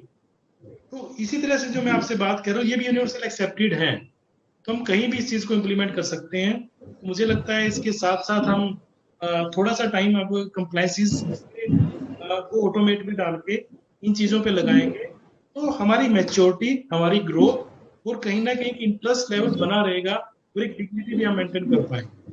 मेरा एक्सपीरियंस भी सर ये है, मैं पिछले 18 सालों से प्रोसेस डेवलपमेंट पे ही काम करता हूँ और अभी हम अच्छा काम कर रहे हैं और मुझे लगता है हम इससे अच्छा और काम कर सकते हैं। तो इसीलिए जो चीजें मैंने कही है मेरा एक्सपीरियंस मैंने शेयर किया है, क्योंकि मेरे पास जो बेस बना वो सीए बैकग्राउंड से ही है, तो एजुकेशन वही है, तो उसी से बेस बना है। मैं कर सकता हूँ तो कोई भी कर सकता है, नोट Yes. मैं कोई अलग नहीं हूँ किसी से, तो मुझे लगता है तो कोई भी इसको कर सकता है और सबको थोड़ा सोचना भी चाहिए और कभी मेरी कहीं भी सपोर्ट चाहिए तो I am always available. Thank you so much, sir. Over to Nitesh, sir, Honorable Secretary, Panipat Branch. Sir, voice नहीं आ रही. Sir, voice नहीं आ रही. Still mute है. Thank you, sir. Thank you very much. Now we move on to the second topic. Second topic is use of going concern in contemporary audit. An audit is a systematic and independent examination of books, accounts, statutory reports, documents, and vouchers of an organization to ascertain how far the financial statements as well as the non-financial disclosures presented true and fair view of the concern. It also attempts to ensure that the books of account are properly maintained by the concern and by any law. As an accounting principle, the going concern principle serves as a guideline which allows readers of financial statements to assume that the business will continue to operate long enough to carry out its obligations, objectives, and commitments.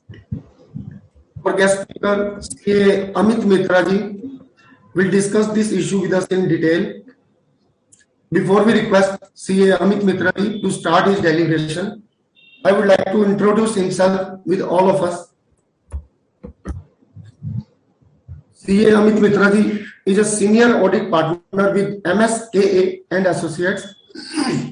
He has experience of more than 23 years in providing audit and accounting services to domestic and international clients, including lead partner on several listed and IFRS engagements. He is a special invitee to the Audit Assurance Standard Board, a peer reviewer, and has been part of FRRG of the ICI. Additionally, he is operating as a joint leader for professional practice group of the firm. Now, I ask CA Amit Mitra ji to please share his findings and expert views on the second topic of today's webinar. Sir, over to you now. Thank you, sir.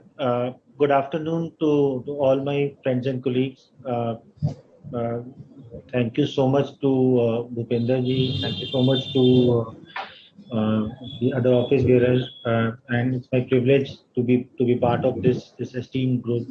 Thank you, Anil ji and Sunil ji. It was a wonderful deliberation from your side. You've set the standards very high. I'll just put on my screen.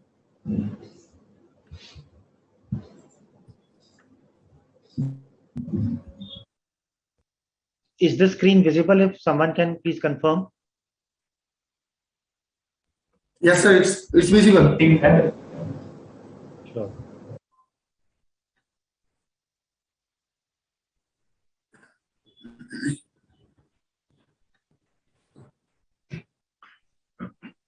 Okay, so I think in today's contemporary world, and also the fact that we have so many regulators besides our ICAI who have focused on the quality of audit, how the audits are performed, the documentation of audits, and also the fact that how the auditors are complying with the relevant standards on auditing. And what better introduction to the going concern topic than the fact that how are the NAFRA which is the current fear I'll not say fear, but which is the current watchdog for the auditors in terms of the work done. The top observations of the recent reports, recent 3 or 4 reports which have been published by NAFRA, the top observation is how the auditors have addressed the going concern assumption and the independence assumption. So from CA fraternity perspective, I think this is most important for us to see how this is being looked at by the regulators. And I'll just read out the top observation of the report. It says use of going concern basis of accounting by the management. Accounting by the management and the auditor's assessment thereon is not appropriate. And then it draws implications thereof in the auditor's report and impact on the stakeholders thereon. So if we are saying that the use of the going concern by the management and then the auditor's assessment is not appropriate, it is important for us to first understand what exactly do they mean by that, and what are the expectations from the standards on auditing perspective, and what are the things that we should be doing it right. And that is the reason we've chosen this topic for all our friends in the community to kind of understand its importance and then deliberate on this.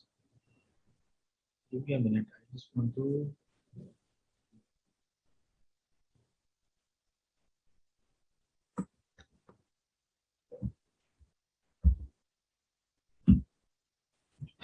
Do this.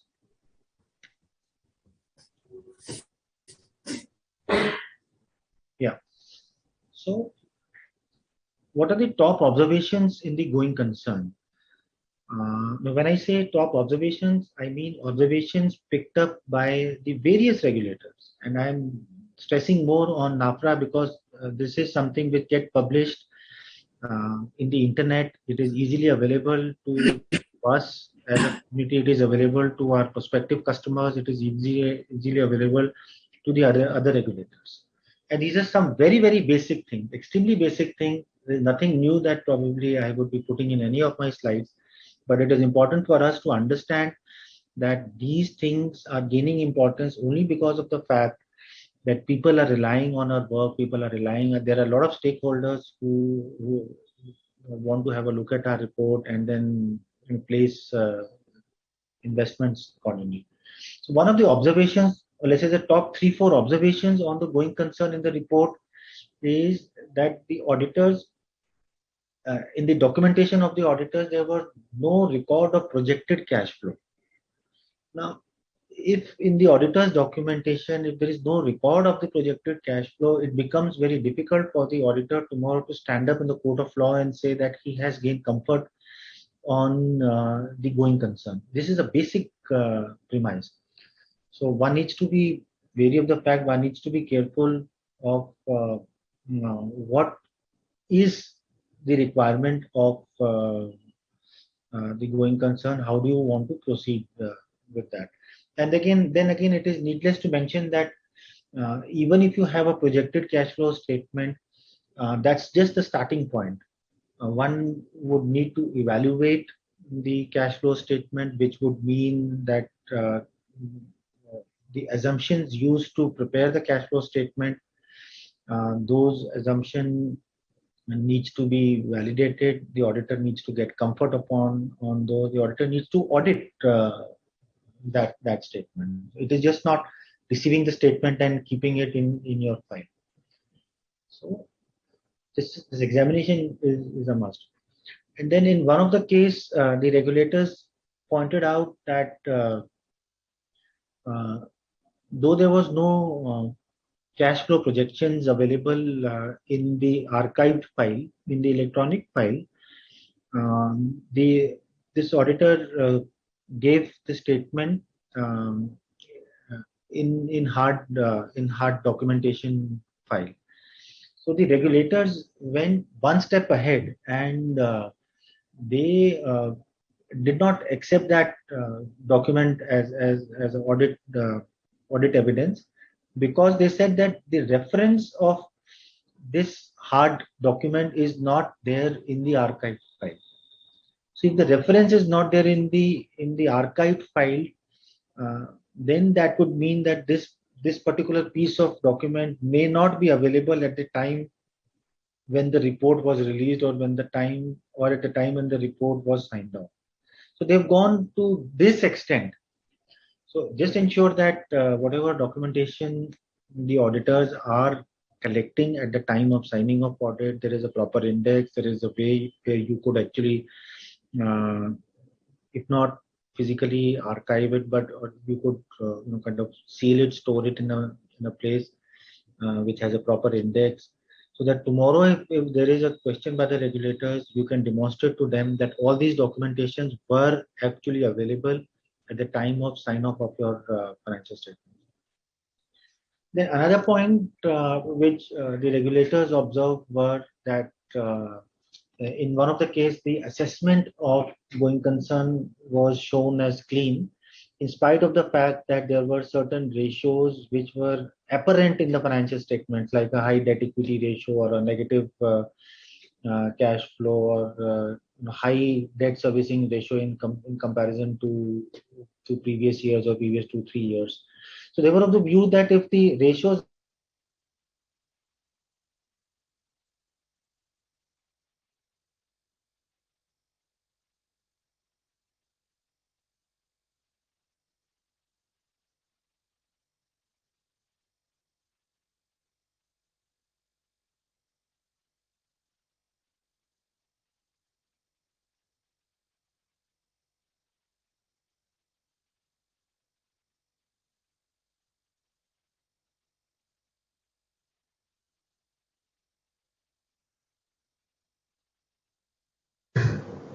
Sir, I think there is some audio issue. You're not audible, sir.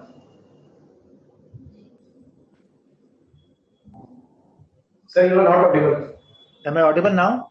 Now you are audible, sir.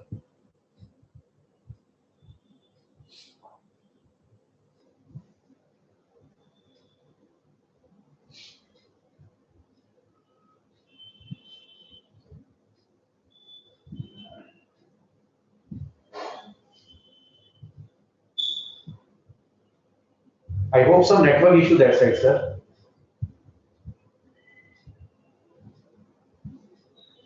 IT team, kindly check. IT team. Okay. Amit sir, there is a problem from your side, network issue, I hope.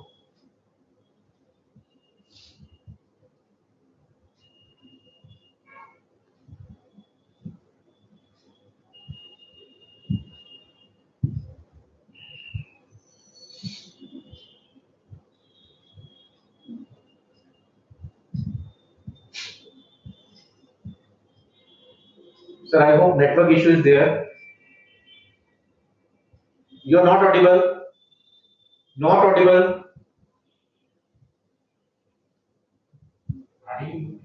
You are not audible, sir. Not audible, not audible. Sir, आप mute पर हैं. You are on mute. Okay. Are you able to hear me now? Now it is fine, sir. Screen is also visible?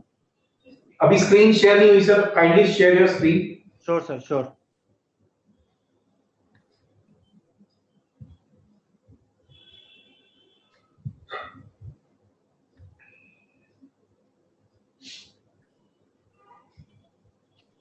Now it is fine, sir. Okay. Screen is visible, and I'm visible, sir. Kindly. And I'm audible. Ji. Thank you. Yeah. Okay, so we had finished till page 3, wherein I had mentioned was if there is an impact on the credit rating over the years, then probably the auditors thought that this was a good enough trigger for them to question more on the going concern of the company. Moving on, adverse key financial ratios, what is I've already discussed, where the ratios are declining, and then some key significant ratios like debt equity ratio, debt servicing ratios, or where the interest coverage on overall profitability of the company increases to an extent where it becomes difficult to service. And in one of the cases, the regulators pointed out that though the management had shared the assessment, but there was no work done, there was no audit performed on the management assessments or the assumptions those were identified by them. So they just thought that the documentations were received, auditors acted like a postman and put it in their file, and then they believed on what management said. However, the auditor should have been more professionally skeptical and questioned the assumptions. The rest I think I've covered. So after kind of going through the kind of observations which I had put up in last couple of slides, and also now the fact that this is just not an accounting assumption, it has a deeper impact on how the financials are viewed by the stakeholders and the regulators. We understand the importance of this. But what is the concept of going concern? What is it actually? What is it? So, as I just mentioned, in the preparation of financial statements, management is required to assess whether the entity is a going concern, and basis that the financial statements are drawn. And this assumption or the use of going concern needs to be done or needs to be validated by the management, irrespective of the framework, irrespective of whether there is an explicit need to mention that the financials are drawn on a going concern basis. Then what are the auditor's responsibilities then? So auditors here are auditors' responsibilities are to obtain sufficient evidence and conclude. When I say evidence, evidence is what we've mentioned in last couple of slides. Evidence to get comfort whether the entity's ability to continue as going concern is there or not. And then basis sufficient audit evidence obtained, the auditor needs to conclude whether the management's assessment of use of going concern is appropriate or not. I think the last decade or so, the concept of going concern and what we have studied in our initial classes of our commerce background, it's being taught to us just as an accounting convention. But now gone are the days where it is just considered as an accounting convention. It is highly important in terms of how do you audit this accounting convention. So to begin with, management needs to assess the entity's ability to continue as going concern. Auditors need to obtain sufficient appropriate evidence and then conclude on the appropriateness of the management's use of going concern. And then where the auditor's assessment, I would say would be divided into two parts. Firstly, at the time of planning the audit, when we say planning the audit, it would mean at the time of risk assessment, when the auditor meets the client and assesses what would be the business risk, what would be the audit risk, what is the industry risk.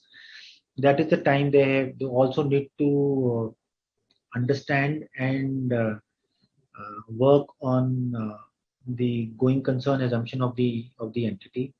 So it is basically understanding as to what management has done or what management intends to do to give the auditor comfort, or in fact to give themselves the comfort that the entity is a going concern. So this is part one of going concern assessment. Part two is a continuous process. Once the planning is done, auditor needs to be skeptical throughout the continuation of audit, throughout the execution of audit and the completion of audit, in order to identify whether there were any triggers, like few triggers which I had mentioned in my earlier slides, and whether it would have an impact on the going concern. And then there has to be a proper verification and documentation in the file to conclude to the fact that there is either a going concern issue or no.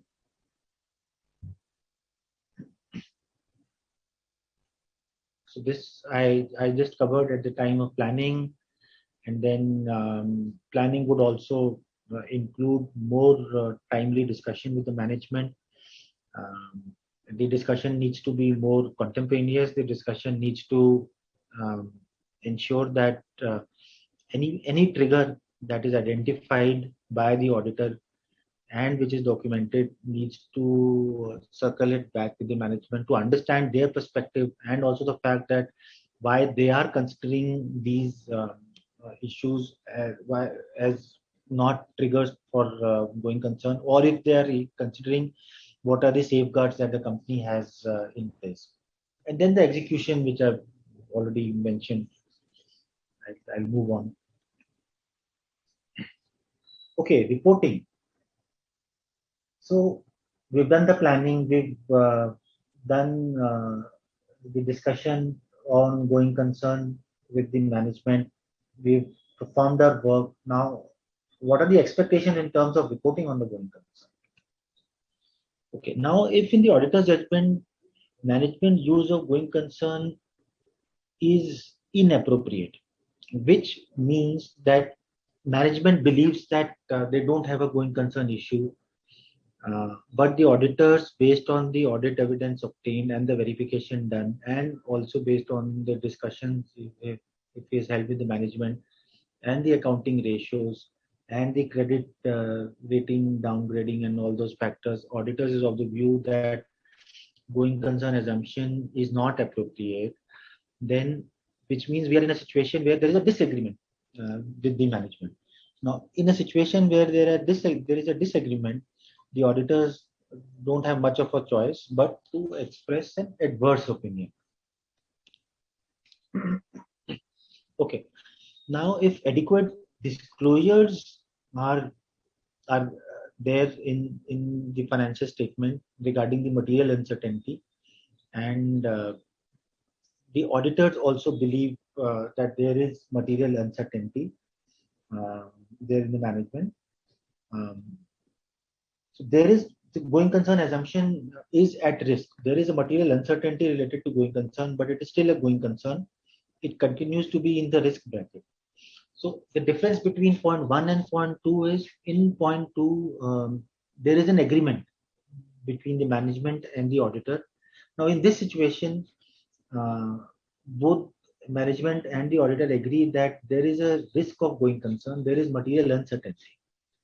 In that situation, management probably would want to give a detailed note in the notes to accounts, and then auditor can draw a paragraph which is not a modification, and auditor would mention a paragraph on material uncertainty related to going concern. This is not a qualification. It is something similar to a emphasis of matter, not exactly part of the emphasis of matter, but it is a similar paragraph to that. Okay, now in a situation where both agree that there is this material uncertainty, but management doesn't want to give any note in the notes to accounts. Now in that situation, this for the lack of better word, this material uncertainty related to going concern paragraph as an emphasis of matter won't work. In that situation, the auditor is again left with no option but to consider a qualification. It could be adverse depending on the pervasivity of the impact of the going concern.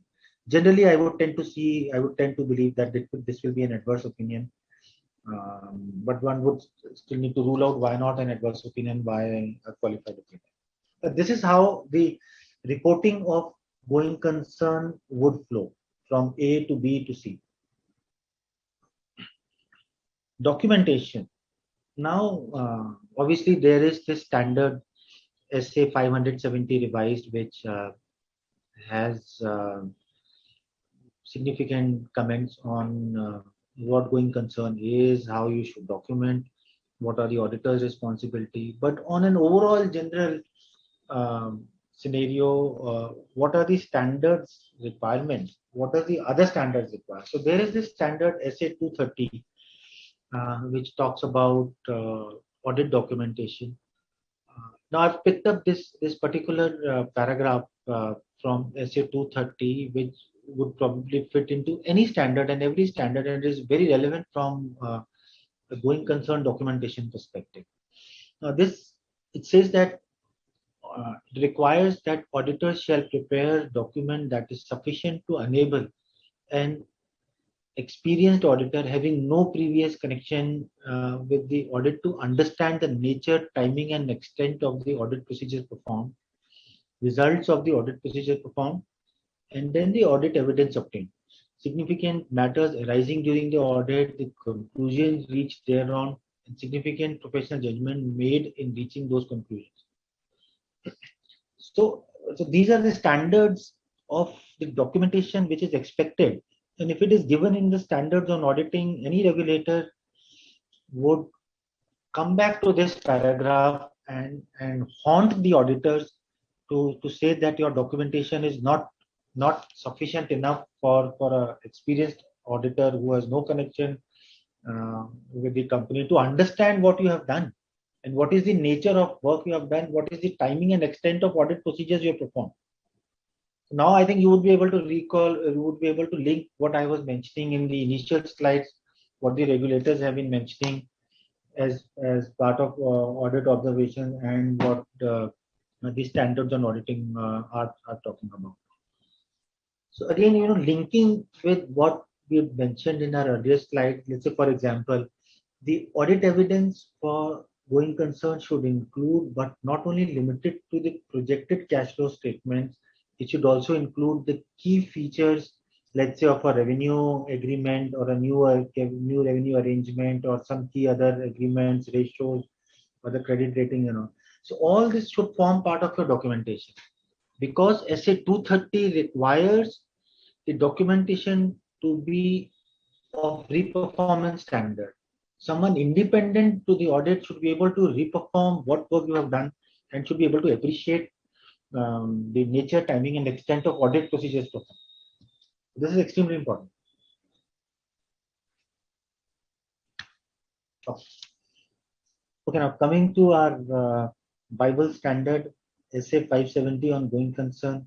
Again, it's required that the evaluating management's assessment of entity's ability to continue as going concern may include evaluation of the processes management followed to make its assessment. Again, as part of your documentation. See, why I'm stressing more on the documentation part is because at the end of the day, if God forbid the file is picked up by either the regulators or by the law, by the court or anyone, whatever you have documentation would be tallied with what is expected from the standards on auditing. And in that, if the documentation is able to demonstrate what is the requirement of the standard, then I think the auditors are pretty safe in terms of the work done, and they will be able to stand up in the court of law on the work done by them. So the standard, coming back to the standard SA 570 on going concern. So the evaluation of the assessment of going concern has to be done by the management, and auditors need to revalidate the assessment process followed by the management and then come up with the observation. So this particular documentation also needs to form part of your assessment of going concern, that this is what management have done. Let's say, for example, management have shared the cash flow statement, projected cash flow statement for next 2 years, 1 year, 3 years. The minimum is 12 months. And these are the assumptions, and these are the documentation or the supporting underlying documentations for the assumption which the management has given and which has been audited. So this would actually be an appropriate document.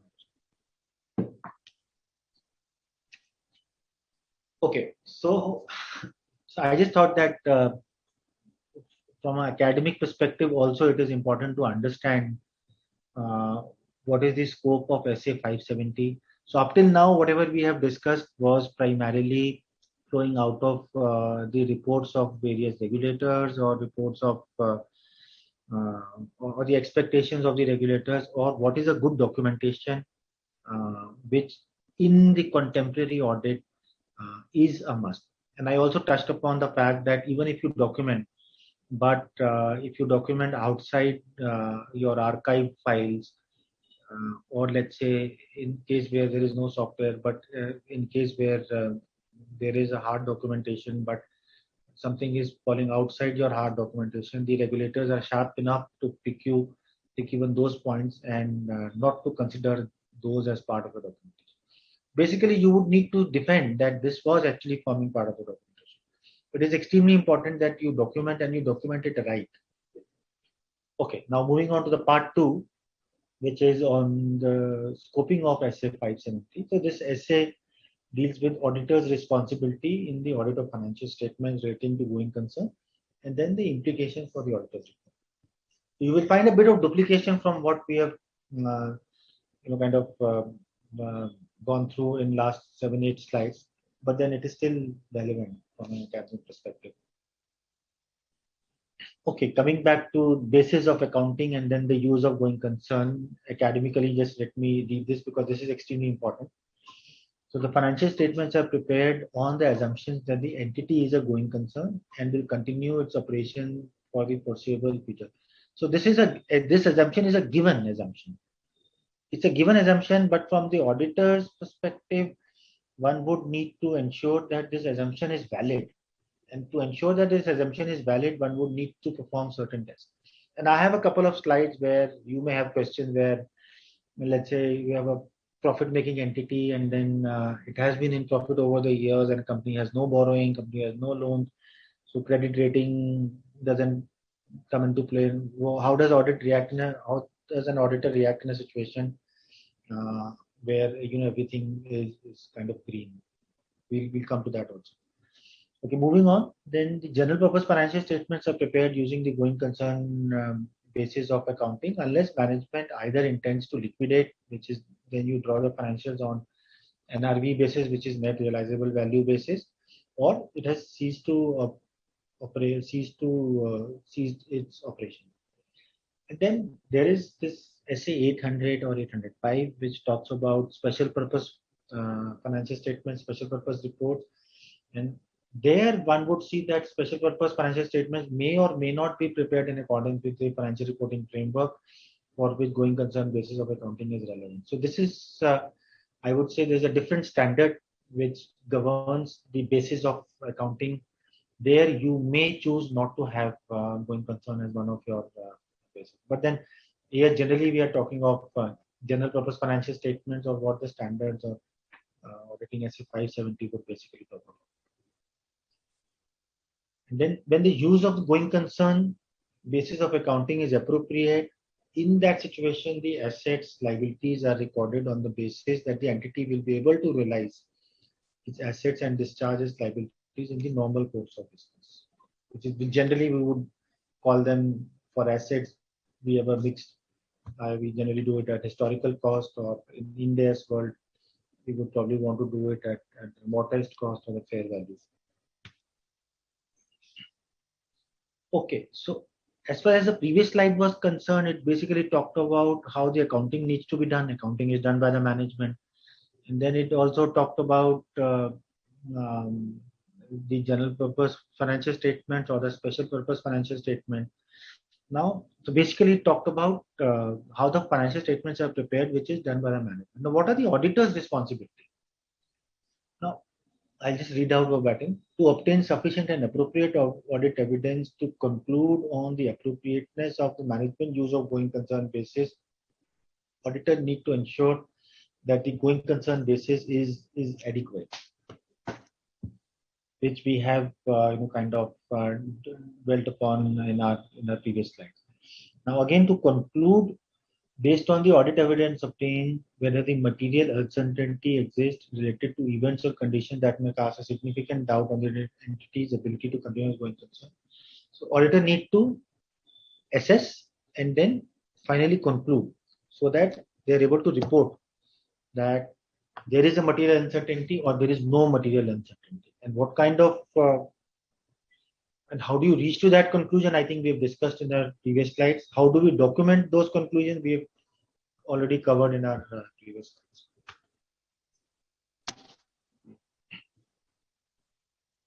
Responsibility sharing. Okay, responsibility for assessment of the entity's ability to continue as a going concern. So management responsibility, as I had mentioned, is to assess the entity's ability to continue as a going concern, and management assessment of the entity's ability to continue as a going concern will involve lot of judgments used at a particular point in time, and also will involve inherently uncertain future outcomes of certain events and conditions. From the auditor's perspective, we'll have to, so how do you audit and judgment? So obviously you'll have to see the documentation, you'll have to see the analysis, trend analysis, and see the degree of uncertainty associated with the outcome of an event or a condition. And then see whether would you want to question that judgment, and after questioning, do you have the answers for all your questions? And then if you have answers for all your questions, most appropriately you are entitled to document and move on. And then also you'll have to see the size and complexity of the entity, the nature of business, degree to which it is affected by the external factors, and then the information available at that point in time, and then the judgment made by them. So all these factors needs to be understood, discussed with the management, and most importantly documented, so that tomorrow if you are required, you can say that based on the professional skepticism used by us, these judgments were questioned, and this is the proof of that. Okay, in one of the slides I had mentioned that the going concern probably would be divided into two parts. One is the planning stage, and then is the other audit stage. And at the planning stage, we'll have to assess how the management has performed the assessment. Now again, there could be two scenarios. Scenario A, where management has performed the assessment. In that situation, what should be done? And in a situation where management has not performed the assessment, in that situation, how does an auditor react at the time of planning? Okay, so in the first case where management has performed the assessment, it is, I think, no need to say, you obtain the assessment, discuss the assessment with the management, obtain the assessment and get comfort on how the management has reached to the conclusion, and what are the management, and if management has assessed any significant risk, what are the management's plan to address them. However, question comes where the management has not performed the assessment at the time of planning. How does an auditor react there? Now, in this situation also, you may not straight away want to jump to a adverse opinion or a disclaimer. No, absolutely no.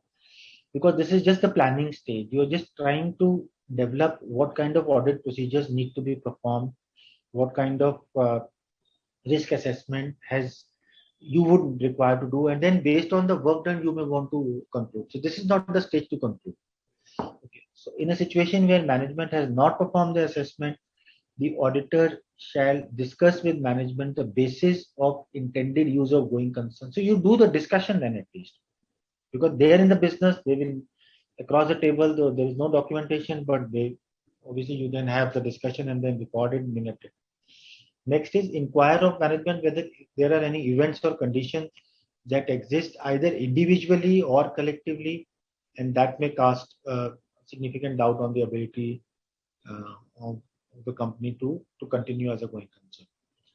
So directly or indirectly, what we're trying to say is that if there is a written assessment, fine, you can start straight away.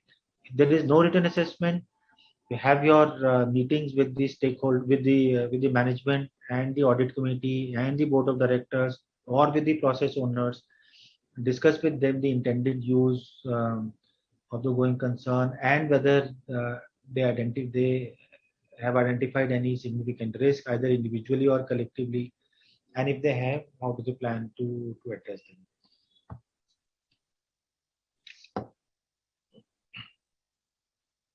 Okay. So in case of lack of detailed analysis by management to support the going concern assumption, the auditor, from concluding if the auditor is not comfortable with the going concern assumption is appropriate or not, if the entity has a history of profitable operations and has ready access to, let's say, the financial resources are available to them, where probably a subsidiary company is a profit-making company and it has no loans but highly profitable. In that situation, where the management has not done the assessment of going concern, it will not be right on the auditor's part to put anything in the auditor's report, either in the form of emphasis of matter, the paragraph that I mentioned, or disclaim or adverse and all. So this is probably one particular situation where, based on the auditor's assessment and auditor's judgment, even if there is lack of analysis done by the management, but because of the factual situation on the ground, which is a highly profit-making company and the easy access of additional funding available, the going concern would be considered to be appropriate, and which would mean that there will be no comment in the auditor's report. Okay, in a situation where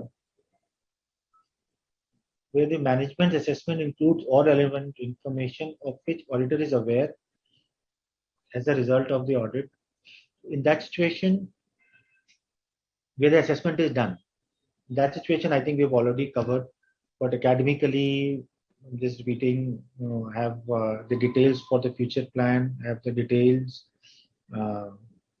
of how those future plans, which is the projected cash flow, how those have been built up, and whether those are auditable or not. So basis that you would want to form your opinion. This basically talks about the period of assessment. So standard on auditing on going concern SA 570 basically talks about a period of at least 12 months from the date of the financial statement. The standards on auditing talks about the date of financial statement. So let's say you are signing a financial statement for March 31, 21, but it is signed on 30th September. Strictly speaking, as per standard, at least 12 months will be counted from the date of March 31, 21. Now it says at least. So if the auditor has certain triggers based on its subsequent event working, in that situation, the auditor is in its right to go back to the management and request them to assess the potential significance of such events. And then basis that, they are entitled to conclude on the going concern. Now, what happens in a situation where the assessment of going concern done by the management is less than 12 months? Let's say they have done the assessment till 30th September only, and you're let's say signing on 30th of June. Now, in that situation, you are in your rights to go back to the management and tell them to increase their assessment period to a minimum of 12 months. They can obviously do a 2-year period, 3-year period, 4-year period, 5-year period. But less than 12 months, you will need to go back to the management and request them to do an analysis for more than 12 months. And the last point I've already covered. Management has done an assessment of 12 months, but there are certain triggers available with the auditor. So those triggers can be discussed with the management, and management should be requested to assess or evaluate its potential significance, and basis that the auditors can conclude. So there is no restriction per se. Management cannot say that you are restricted to do only a 12-month analysis. If there are triggers, please reach out to the management to do the analysis. But I'll skip this slide. This basically talks about if the triggers are identified, or let's say what are the procedures when the conditions of going concern are identified. In that situation, we have to reach out to the management and then evaluate what's the management's plan to address those triggers. And one of them would be management's plan for future action, and whether the outcome of this plan is likely to improve the situation or not. That assessment needs to be done. And where the entity has prepared a cash flow forecast, those cash flow forecasts needs to be updated and then revisited considering the factor that has been identified. And then if there are any regulatory reports, if there are any minutes of meetings available, minutes of audit committees available, those needs to be revisited. The auditors may even perform inquiries with the legal counsel for a significant litigation or claims to assess the reasonableness of management's assessment. So you could, it's a full-fledged audit. It's just not receiving a document with some bullet points and putting it in the documentation file. Then considering whether any additional factors were available and then those were discussed with the management and have been addressed appropriately. Obtaining a comfort letter from the holding company, this is or ultimate holding company, this is quite significant. But here also the advice given in the implementation guide is that the auditor would actually ensure whether the health of the ultimate holding company is good and whether they would be able to meet up to the commitments that they are making in the form of the comfort letter. And then obviously requesting the management for necessary representations wherever certain future actions are required or certain future feasibility plans are to be validated. Conclusions, I think, again, this is just a repetition. If you're fine, then it is unmodified opinion.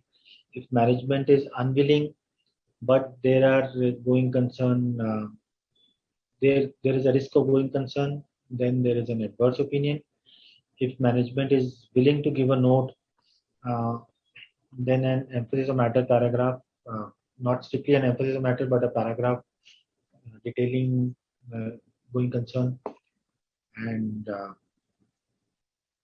finally, when financial statements are prepared on going concern basis, but in the auditor's opinion, the same is inappropriate. So whether when the auditors conclude that there is a going concern issue, but management is not agreeing in that situation, clearly it is because there is a disconnect, it goes into the adverse bracket.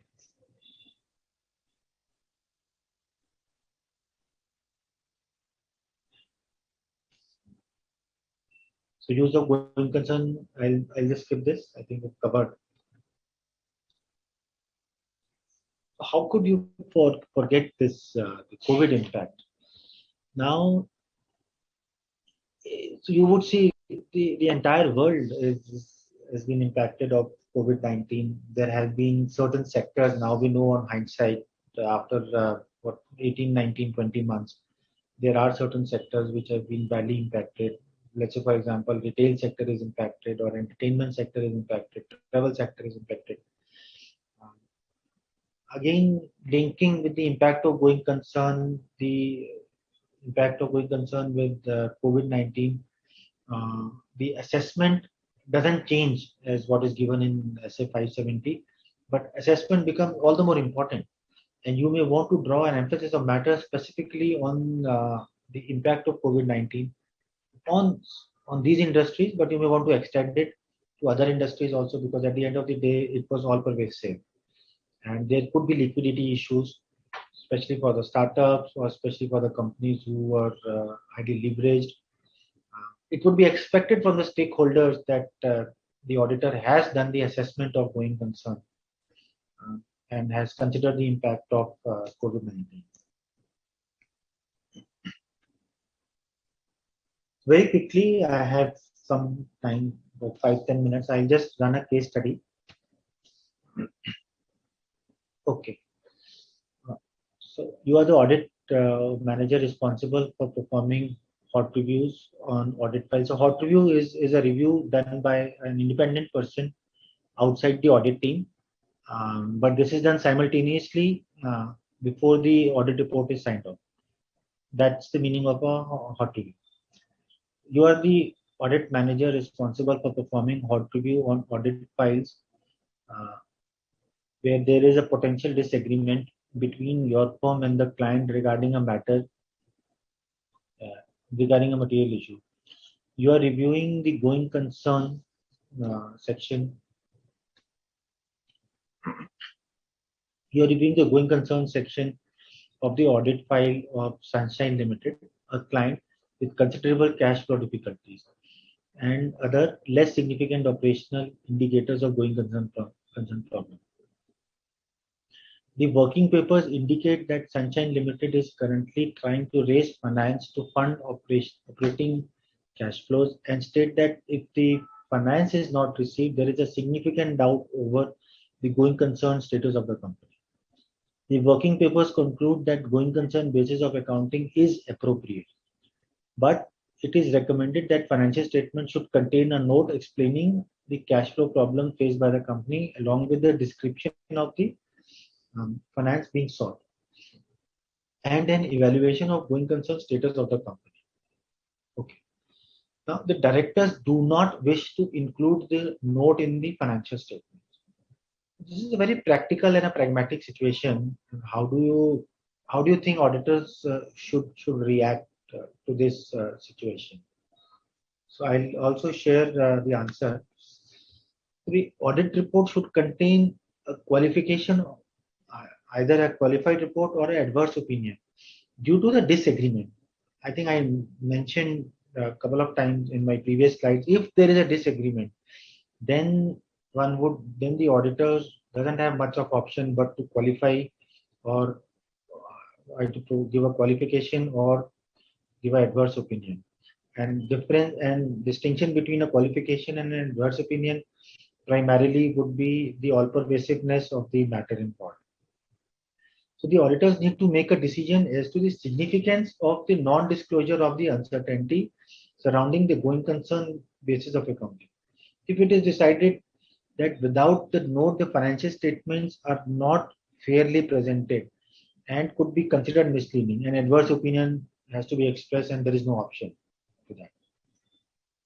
Okay, now if in the same situation directors agree, which means now there is no disagreement, then what would be the reporting implication?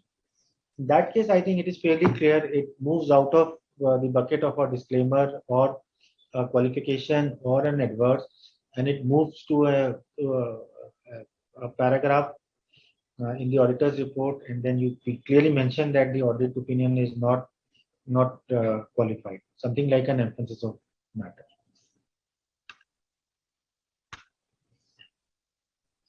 Okay. XYZ Inc. is a manufacturer of television. The domestic market for electronic goods is currently not doing well, and therefore many entities in this businesses are switching to exports. As per the audited financial statements for the year ended March 31, 20XX, the entity had net losses of rupees 120 million as at March 31, 20XX. Its current assets aggregate to 1,200 million and current liabilities aggregate to 1,500 million rupees. Due to expected favorable change in the government policies for the electronic industry, the entity is projecting profit in the coming years. Furthermore, the shareholders of the entity have arranged alternative additional source of finance for its expansion plan and to support its working capital needs in the next 12 months. Okay, so this is the situation. Now the question here is, should XYZ Inc. prepare its financial statements under the going concern basis of accounting considering management assessment for next 12 months? I think it's very simple. I quickly move on to the answer. So if the auditor concludes based on the available evidence, including reasonability of future profitability, that there is no material uncertainty relating to going concern for at least next 12 months, there is no need to include section on material uncertainty related to going concern. So which means there is no, you can't straight away jump to a situation that it won't be qualified, it won't need anything. It will depend on what is the quality of audit evidence that you have got and what you have audited. Now, it is, however, recommended to include a suitable note in the financial statement because there was a trigger, however, you were comfortable and accordingly you are not giving any section on material uncertainty related to going concern, but it is recommended to give a note. However, if matters deteriorate further instead of improving, then in future another detailed assessment would be needed to ascertain whether the going concern basis of accounting is still valid, and accordingly suitable disclosure may be made in the financial statement, and the same will also be considered by the auditor by the need to include material uncertainty or a qualification. So it will depend, but I think I have articulated extremely in detail as to, even if you say it depends, when do you use the section on material uncertainty, which is not a qualification, when do you use a qualification, or when do you use an adverse opinion. So all the three situations are possible. It will depend on how you audit and what kind of audit documentation you have got. Okay, a company is an exclusive seller in the country for retail sales of imported branded garment and was set up 2 years ago, having share capital of rupees 1 lakh, an unsecured loan of rupees 200 lakhs, and has accumulated losses of 50 lakhs. The unsecured loan has been granted by the promoter of the company along with his family. The company is having negative net worth and negative working capital. The promoters have sufficient net worth and have plans to invest in the business in future. So how should auditor gather sufficient and appropriate audit evidence to conclude on the appropriateness of going concern? Again, obtain the cash flow projections of the company, detailed business plan, and then obtain the support letter. If you have all these three things, then suitable paragraph on material uncertainty can be given. Open for questions.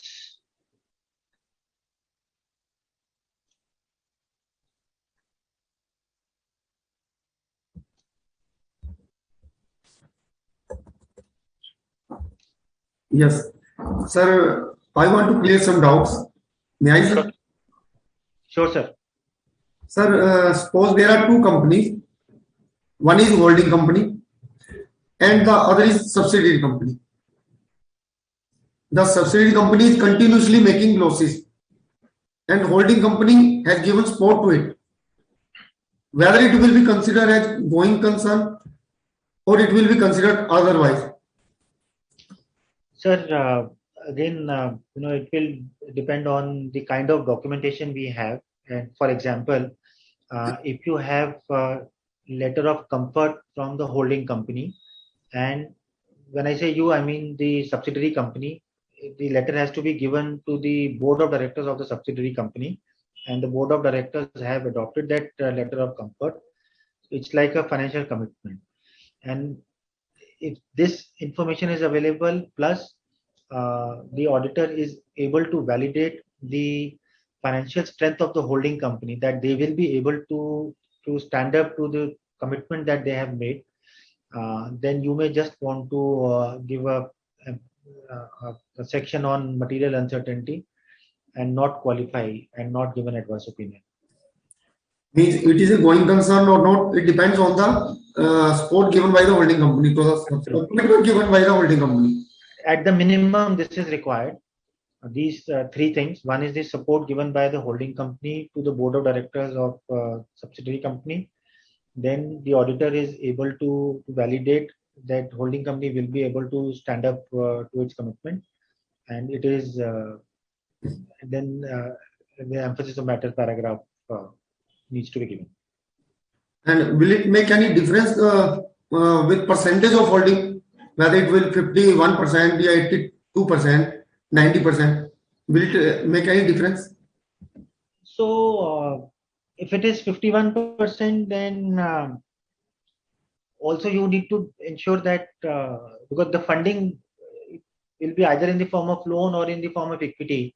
Right. If it is in the form of equity, then one would also need to ensure that the percentages of the current shareholders won't change.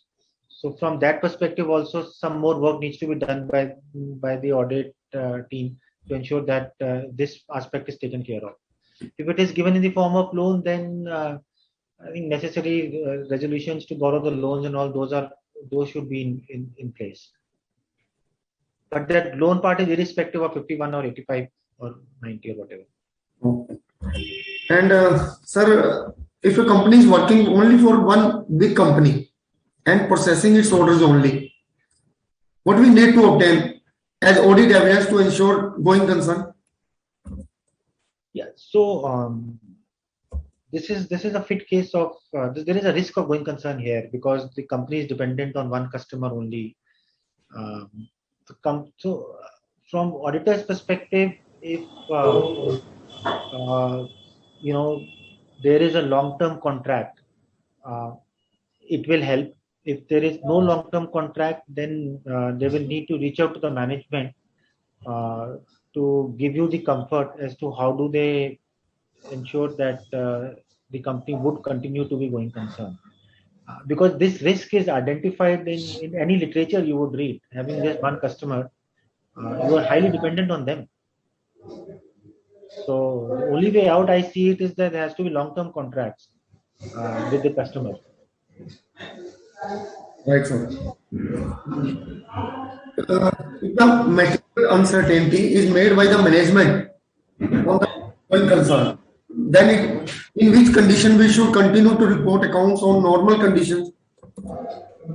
Yeah, if material uncertainty is made by the management and if auditors are also okay with this, then one thing is clear that it will not be a qualification, it will not be an adverse, but it will be an emphasis of matter paragraph on this, subject to the fact that you are able to demonstrate in your file that the risk is there, but it is addressed. So let's say, for example, there are cash flow projections and there are assumptions in the cash flow which you have been able to validate and you're comfortable on that, or you have got a letter of comfort from your holding company. Right, sir. Right. Thank you.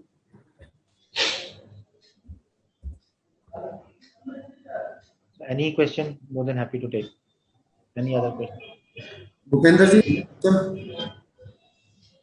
No, sir. No question.